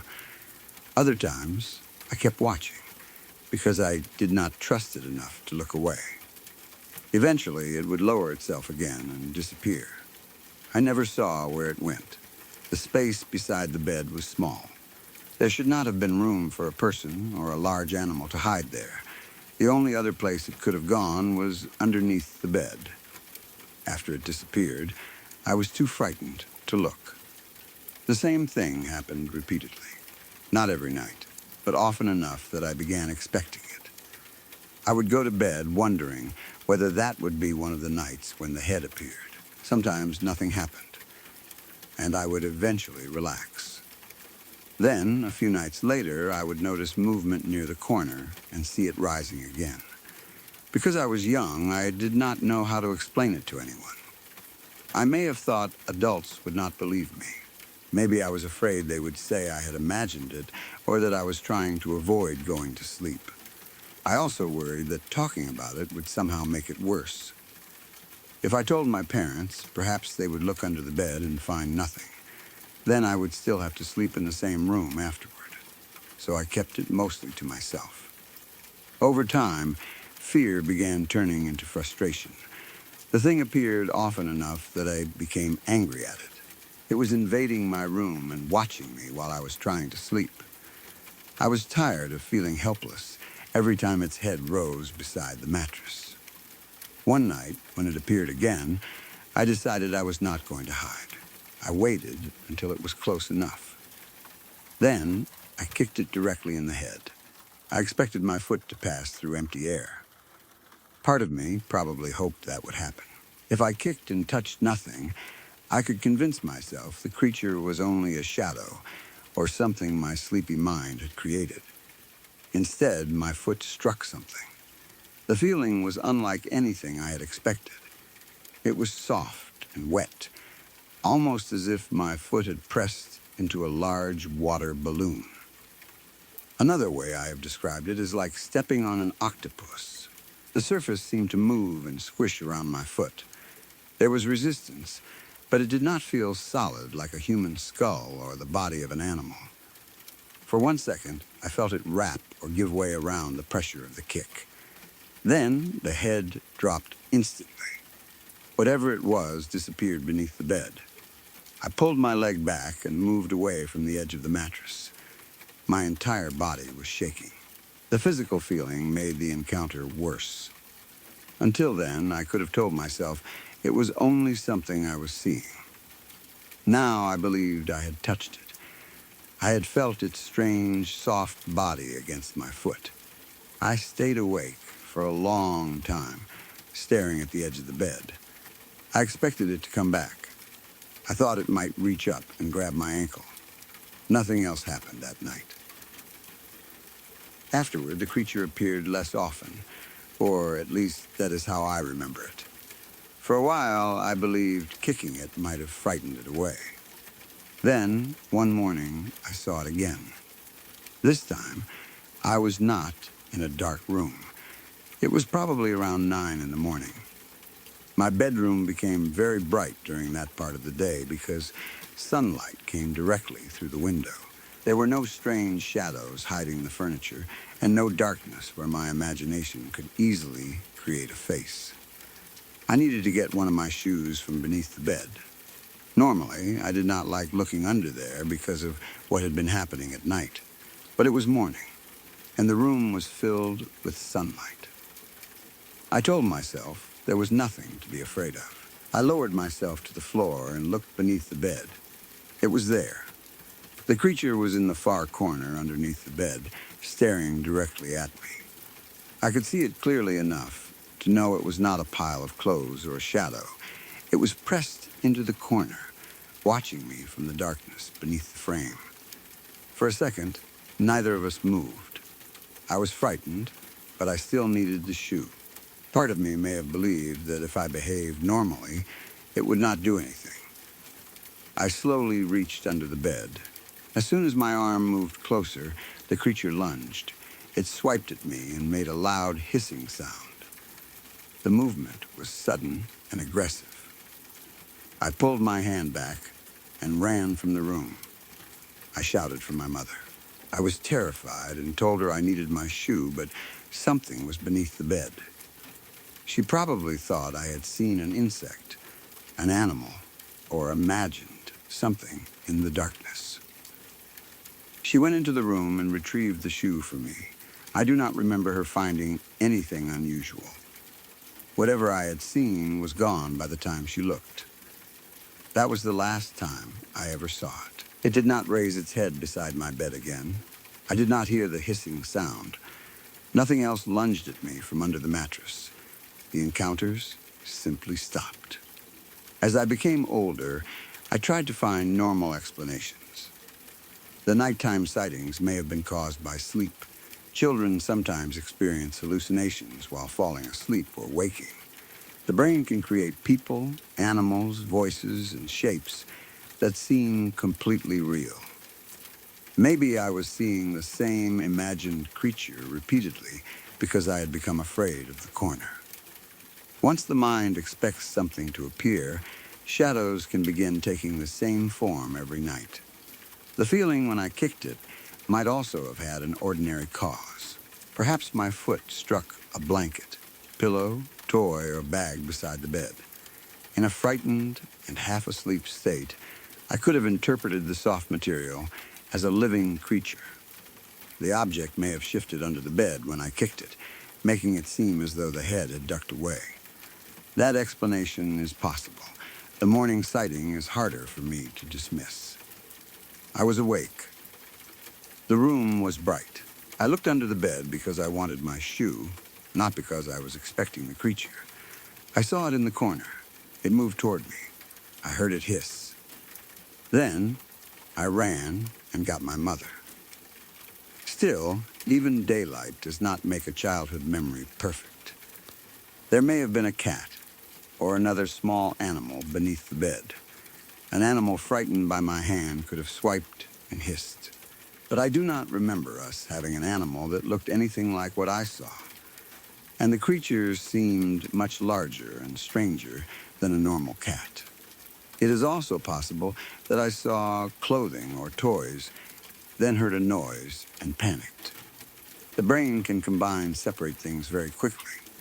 Maybe my hand touched something sharp or moved an object under the bed, and my fear created the image of the creature lunging. I have considered all of those explanations. None has completely removed the memory.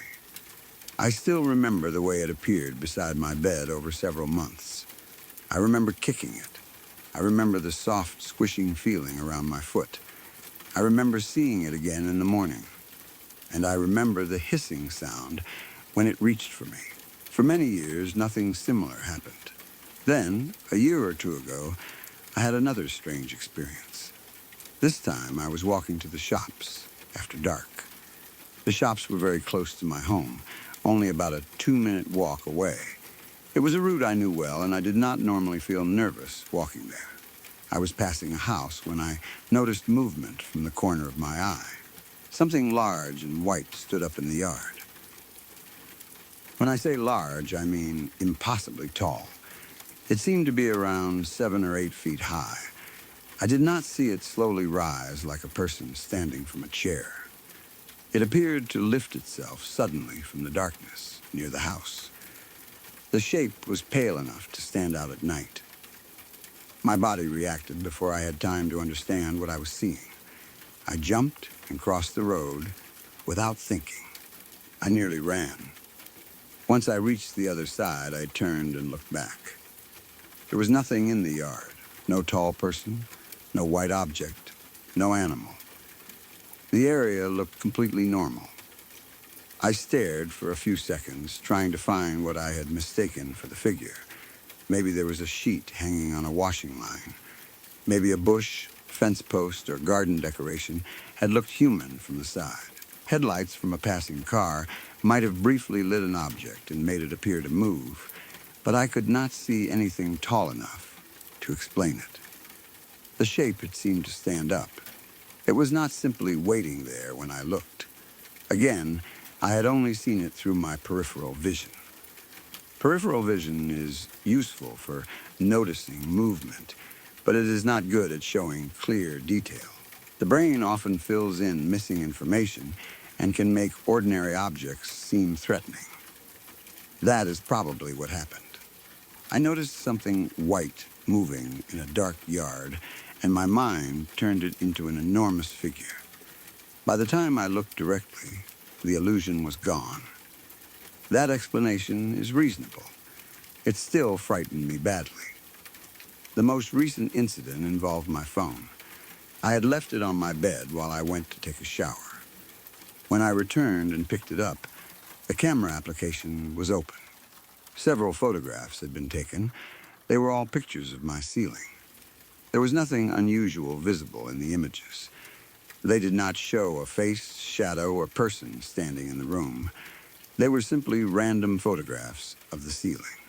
I had not opened the camera before showering, at least not that I remembered. I had not taken the pictures. No one else was supposed to be using the phone. The most likely explanation is accidental contact. Phones can open the camera from the lock screen. A blanket, clothing, or pressure against the screen may have activated it. If the phone was lying at an angle on the bed, repeated touches could have taken several photographs of the ceiling. A notification, software problem, or voice command might also have opened the camera. Modern phones sometimes behave strangely without anything supernatural happening. That is what I tell myself. But the incident still bothered me because of the earlier experiences. The phone had been left alone in my bedroom. When I returned, it appeared as though someone had picked it up or activated the camera while I was gone. The pictures did not prove anything. They only showed the ceiling. Still, I wondered what had caused the phone to take them. I looked around the room, especially near the bed. Nothing was there. I checked underneath. It was empty. Even after all these years, looking under a bed brings back the childhood memory. I know the three incidents may be unrelated. The creature from my childhood could have been a repeated sleep hallucination. The white figure in the yard could have been an ordinary object seen in poor light. The phone camera could have opened accidentally. There is no evidence that one thing caused all of them. It would be easy to connect the events simply because they were strange. That does not mean a single creature followed me from childhood into adulthood. I do not believe I can honestly claim that. The first experience remains the one I cannot forget. If I had only seen the head at night, I could blame dreams. If I had only felt something when I kicked, I could blame an object beside the bed. If I had only seen something under the bed in daylight, I could say it was an animal. But all of those things happened as part of the same series. The creature appeared repeatedly. It reacted when I kicked it. It hid beneath the bed. Then I saw it again in the morning, and it lunged at me. After my mother entered the room, it disappeared and never returned. Maybe my childhood mind built a single story from several ordinary events. A shadow became a face. A soft object became a body. An animal or pile of clothes became the creature under the bed. Over time, memory connected them into one continuous experience. That is possible. 20 years can change a memory, even one that feels vivid. But some moments remain physical. I can still remember the sensation against my foot. It was not hard. It seemed to fold and move around the kick. That feeling is one of the reasons the memory never became harmless. When people talk about childhood monsters under the bed, they usually mean imagination. The child sees a shadow, calls for a parent, and discovers a toy or coat. My mother did not find anything either. But before she entered the room, something had looked at me, hissed, and tried to strike my arm. I still wonder why that was the last time it appeared. Maybe my mother frightened away a real animal. Maybe growing older caused the hallucinations to stop. Perhaps the fear finally broke because an adult entered the room and proved there was nothing there. Or maybe whatever had been watching me understood that I was no longer alone. The later white figure brought the memory back because of its size and sudden movement. For a split second, I felt like the same frightened child again. I saw something that did not fit the space around it. I moved away before I could think. Then it vanished when I looked directly. The photographs created a quieter version of the same feeling. There was no creature to see, only evidence that something had happened while I was outside the room. Perhaps the phone took the pictures by itself. Perhaps it had been lying against the blankets in exactly the right way. I would much rather believe that. I do not think every strange event is paranormal. Most have explanations, even when we never discover them. But knowing that does not erase the fear. To this day, I do not like the corner beside a bed. I do not like reaching underneath when I cannot see where my hand is going.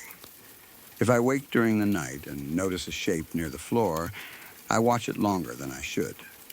Part of me still expects a head to rise slowly beside the mattress.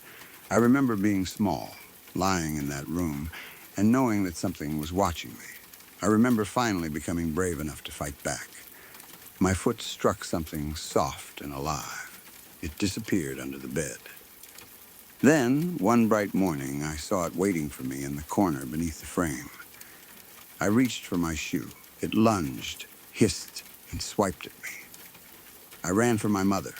She entered the room, got the shoe, and found nothing. I never saw the creature again. Maybe it was imagination. Maybe it was a series of dreams that became mixed with a real morning. Maybe every incident has a normal explanation. I hope so. But when I remember the feeling of that thing moving around my foot, it does not feel like I kicked a blanket. It feels like I touched something that had been hiding beside my bed for months. And for reasons I still do not understand, after that final morning, it decided never to show itself to me again.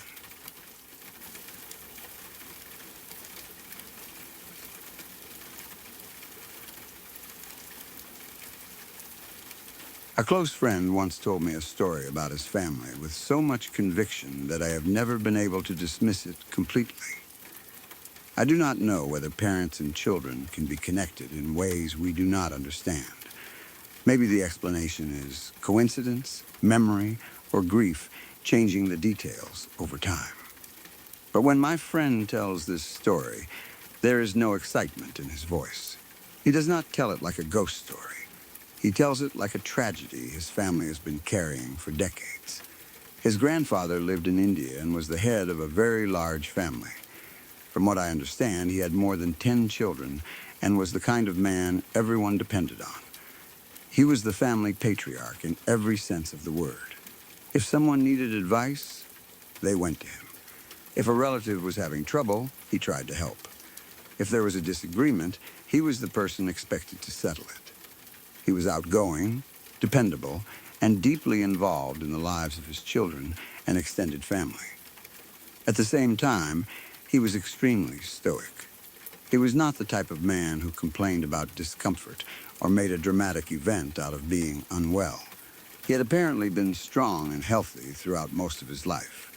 According to my friend, his grandfather was almost never sick.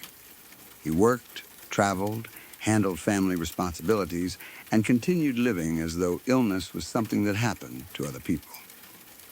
That reputation is important because of what happened later. One of his daughters eventually moved to the United States to continue her education. She was one of my friend's aunts, although this happened many years before my friend was old enough to know her. I do not know the exact year, It was several decades ago, during a time when communicating between India and the United States was far more difficult than it is now. There were no mobile phones. There were no video calls, text messages, or instant updates through the internet. An international phone call could be expensive, difficult to arrange, or delayed. If something happened to a family member on the other side of the world, the news might not reach everyone immediately. My friend's aunt was living in a college dormitory in the United States. She was far away from her parents and siblings, probably farther from home than anyone in the family had lived before. That distance must have been difficult for everyone, especially her father. Still, she had gone there for an education and a future, and the family supported her decision. As far as they knew, she was safe. Then, one day, without warning, my friend's grandfather became violently ill. He developed a terrible fever. The illness seemed to come from nowhere. A man who almost never complained suddenly became so sick that the family took him to the hospital. He remained there for roughly 24 hours. The fever itself lasted only about a day, but during that time, his condition was severe enough to frighten everyone around him. He was in intense pain. He repeatedly said that he felt as though he were burning. He did not describe an ordinary fever or say that he felt overheated. He said it felt like fire was inside him. According to my friend, his grandfather used vivid and disturbing language. He said his body felt as if it were burning from the inside out. He felt as though flames were moving through him. He could not escape the heat. The doctors and nurses probably treated it as a serious fever. A high temperature can make a person delirious. It can cause pain, confusion, fear, and strange sensations. Someone suffering from a fever might naturally say they feel as though they are burning. There was nothing supernatural about that description by itself. But the physical pain was not the only thing troubling him. Throughout his time in the hospital, he became obsessed with contacting one specific daughter, not one of the children who lived nearby, not the eldest child, or the one who normally handled emergencies. He kept asking for the daughter in the United States. He demanded that the family find a way to reach her. He said something was wrong. He felt a terrible sense of foreboding and believed something awful was going to happen to her. The family tried to calm him. There were more than 10 children. His daughter in America was only one of them, and there was no known reason to believe she was in danger. As far as everyone knew, she was living in her dormitory and attending school. No one had called with bad news. There had been no warning. They probably believed his fear was caused by the fever. Severe illness can make people anxious and irrational. It can bring forgotten worries to the surface. Perhaps he had always been afraid of his daughter living so far away, and in his weakened condition, that fear became overwhelming. The family may have told him they would try to contact her once he recovered, but he would not let it go. He was relentless. Again and again, he asked them to reach her. He insisted that something terrible was happening or was about to happen. The feeling seemed more real to him than the hospital room around him. He could not explain how he knew. He only knew that they needed to find her. At the same time, he continued describing the unbearable heat inside his body. He said he was burning. He said the pain felt like fire.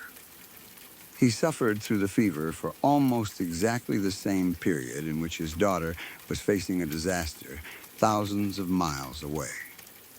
That same day, a fire broke out in her dormitory in the United States.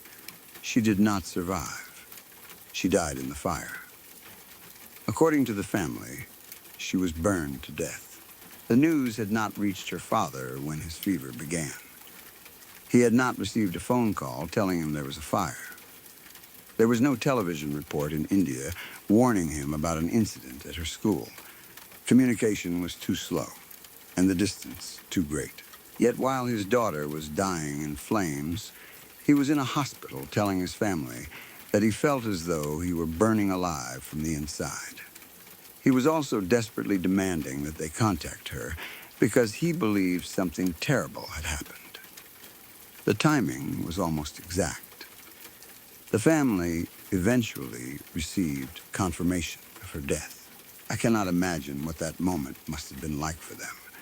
They had spent the previous day trying to care for their father while he begged them to reach his daughter. They had watched him suffer from a mysterious fever and described the sensation of fire inside his body. Then they learned that the daughter he had been asking for had died in an actual fire at nearly the same time. Any normal explanation must begin with coincidence. The grandfather developed a short but severe fever. Fever made him feel hot and caused him to speak dramatically about burning. Because one of his daughters lived far away, he worried about her. By terrible chance, she died in a dormitory fire that same day. There is nothing impossible about those events occurring together. Terrible coincidences happen. With a family that large, there were many children he could have worried about. Perhaps he mentioned several of them, but the family later remembered only the daughter whose death made the words seem significant. Grief can reshape memory. After a tragedy, people search through everything said and done beforehand, hoping to find a warning or meaning. A casual statement can become prophetic when remembered after the event. Maybe the grandfather often worried about his daughter in the United States. Perhaps he regularly asked the family to contact her. If so, his concern during the fever may not have been as unusual as it later seemed. The story may also have changed slightly as it was passed from one generation to the next. My friend was not present. He learned it from relatives who were already grieving. They may have told the story many times over the years. With each retelling, certain details could have become clearer, stronger, or more closely connected. The fever may not have occurred at the exact hour of the fire. His words may have been less specific originally. He might have said he felt unusually hot, and later the family remembered him describing flames. That is how memory sometimes works. I understand those possibilities. My friend understands them too. He is not someone who claims to have proof of a supernatural connection. What makes the story difficult to dismiss is the effect the event had on his grandfather. Before the fire, the man was described as energetic, outgoing, and deeply involved with the family. After his daughter's death, something in him changed. He became withdrawn. The grief seemed to remove the part of him that had once held everyone together. He was still present physically, but the man the family remembered from before the tragedy never fully returned. My friend only knew the quieter version of him. He never experienced the grandfather who laughed loudly, spoke to everyone, and carried the family's problems as though they were his own. He heard stories about that man from older relatives. They described someone warm, commanding, and dependable. But the grandfather my friend knew had a sadness around him. The fire had left a permanent shadow over the family. There was the ordinary grief of losing a daughter and sister so young and so far from home. Then there was the disturbing question of what her father had experienced while she was dying. Did he somehow feel her pain?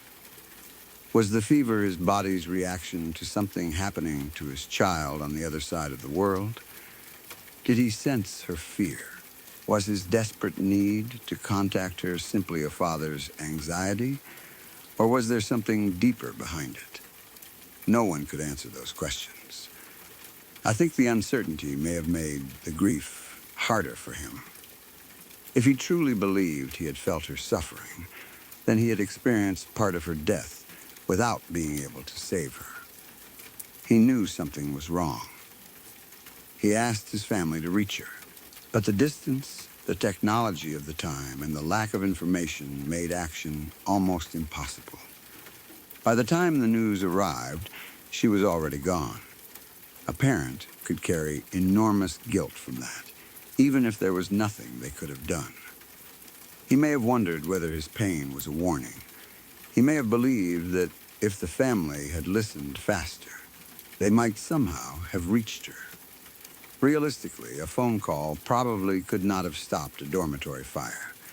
But grief is not always realistic. The mind searches for the moment when the ending could have changed. Maybe he replayed his hours in the hospital again and again. He remembered saying her name. He remembered the burning sensation. He remembered asking everyone to contact her. Then he pictured her alone in the fire. That connection may have haunted him for the rest of his life. My friend rarely tells the story casually. When he does, I can see that he believes his grandfather's experience was genuine. He may not know what caused it, but he does not think his family invented the event for attention. There was no benefit in creating a story like that.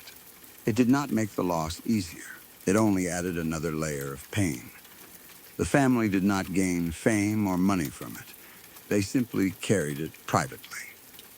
I have wondered whether there are scientific explanations for experiences like this. People sometimes speak of strong emotional bonds between parents and children. A parent may suddenly feel that something is wrong shortly before receiving bad news. Usually, those feelings can be explained by chance, anxiety, and selective memory. People worry about loved ones all the time. Most of those worries lead to nothing.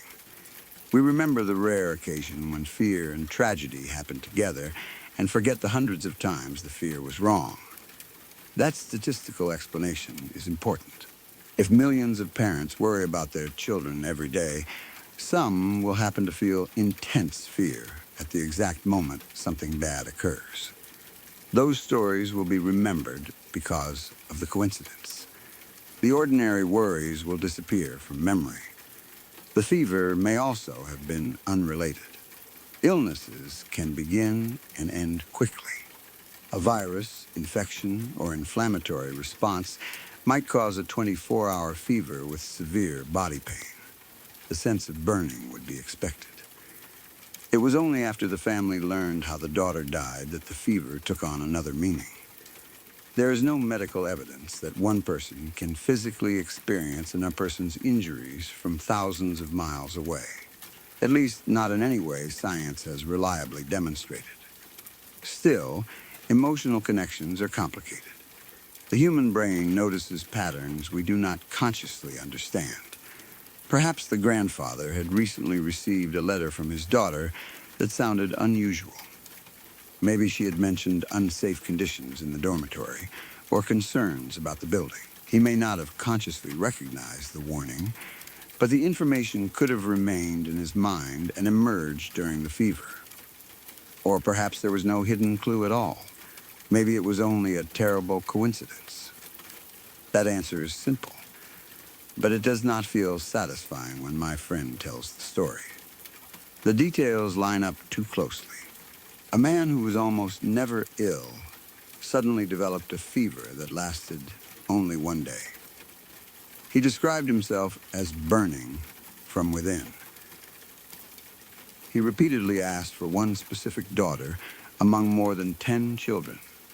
He believed something terrible was happening to her. At the same time, she died in a fire across the ocean.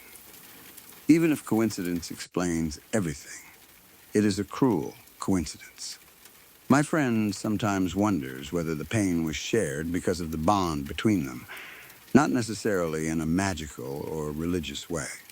Maybe the connection between a parent and child exists at a level humans have not fully studied. The grandfather had known his daughter from the moment she was born. He had watched her grow, helped raise her, and sent her across the world to build a future. Perhaps part of him remained connected to her, despite the distance. There are traditions in many cultures that speak about family bonds surviving distance and death. Some believe parents can sense danger around their children. Others believe strong emotional ties can carry dreams, warnings, or physical sensations. Stories like this appear in many countries. A mother wakes suddenly when her child is injured. A twin feels pain when the other twin has an accident. A relative dreams of a death before receiving the news. Most can never be verified. Some are likely shaped by memory. But they continue to be told because they describe something people deeply want to believe and deeply fear. We want to believe love connects us even when we are separated. We fear that such a connection might also allow us to feel a loved one's final suffering. For my friend's grandfather, whether the connection was real almost did not matter. He believed something had happened. His family watched him call for his daughter before they knew she was dead. Afterward, they could not treat those words as meaningless. The event became part of the family's understanding of the tragedy. It did not replace the facts. A dormitory caught fire. A young woman died far from home. Her family was unable to reach her. Her father happened to become seriously ill at the same time. Those are the facts as my friend understands them. Everything beyond that is interpretation. Maybe his body was reacting to a normal infection. Maybe his mind selected the daughter he worried about most. Maybe the timing has been compressed over the years. Maybe the family unknowingly changed the story as they repeated it. Or maybe a father felt his daughter dying. I cannot say. What I do know is that the event changed him. He had once been the center of a huge family. People remembered him as outgoing, strong, and almost impossible to bring down. He was the kind of person who helped everyone else through their problems. After the fire, he became quieter. The loss seemed to turn him inward. He no longer carried himself with the same energy.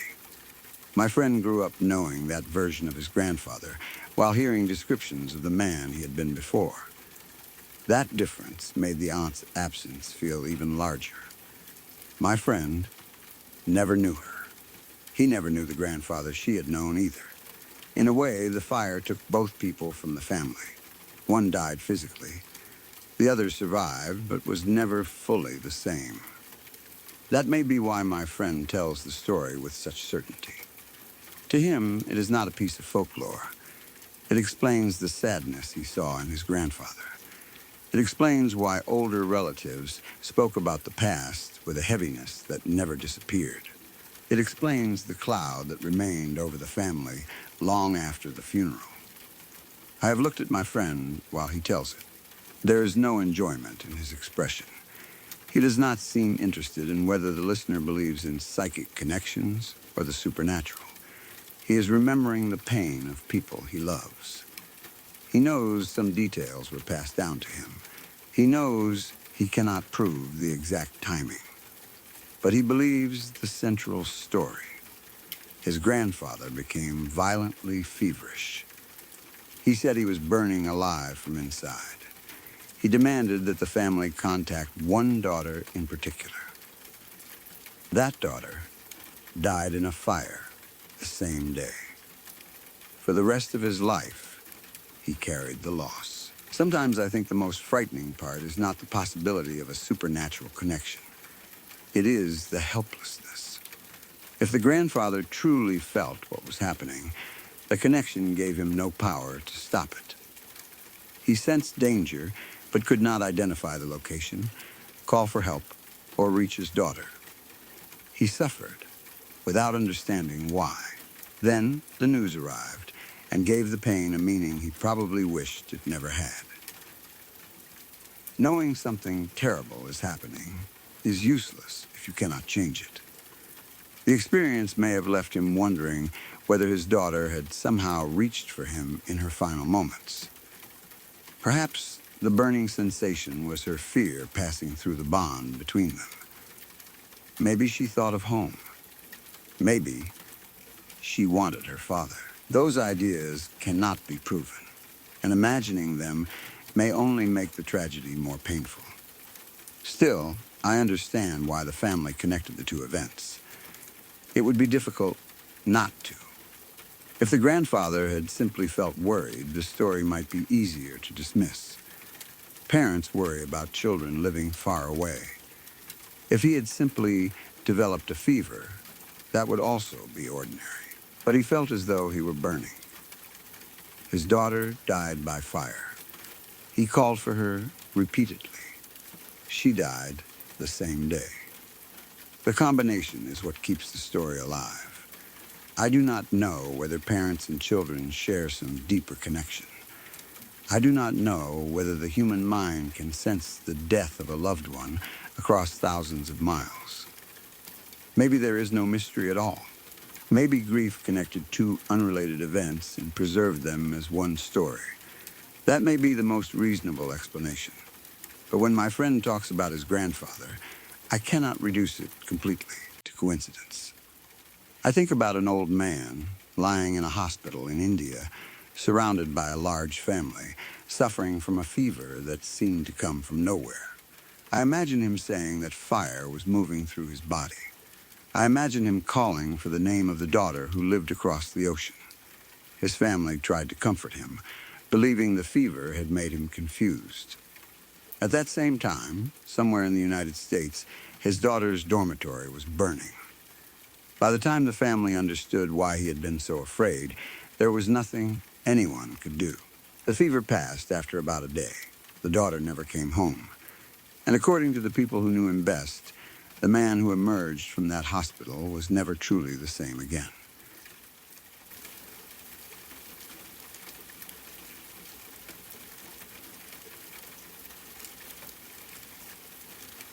Tonight's stories are over, but darkness has a way of making memories feel closer. Some people never forgot what they saw. Others never learned what was behind the sound, the voice, or the shape waiting just outside the light. Tell me in the comments which story you will be thinking about after this ends. Subscribe to Wickless Night for more true accounts from the hours when no one wants to be awake alone. Sleep carefully, and do not trust every shadow that stays still.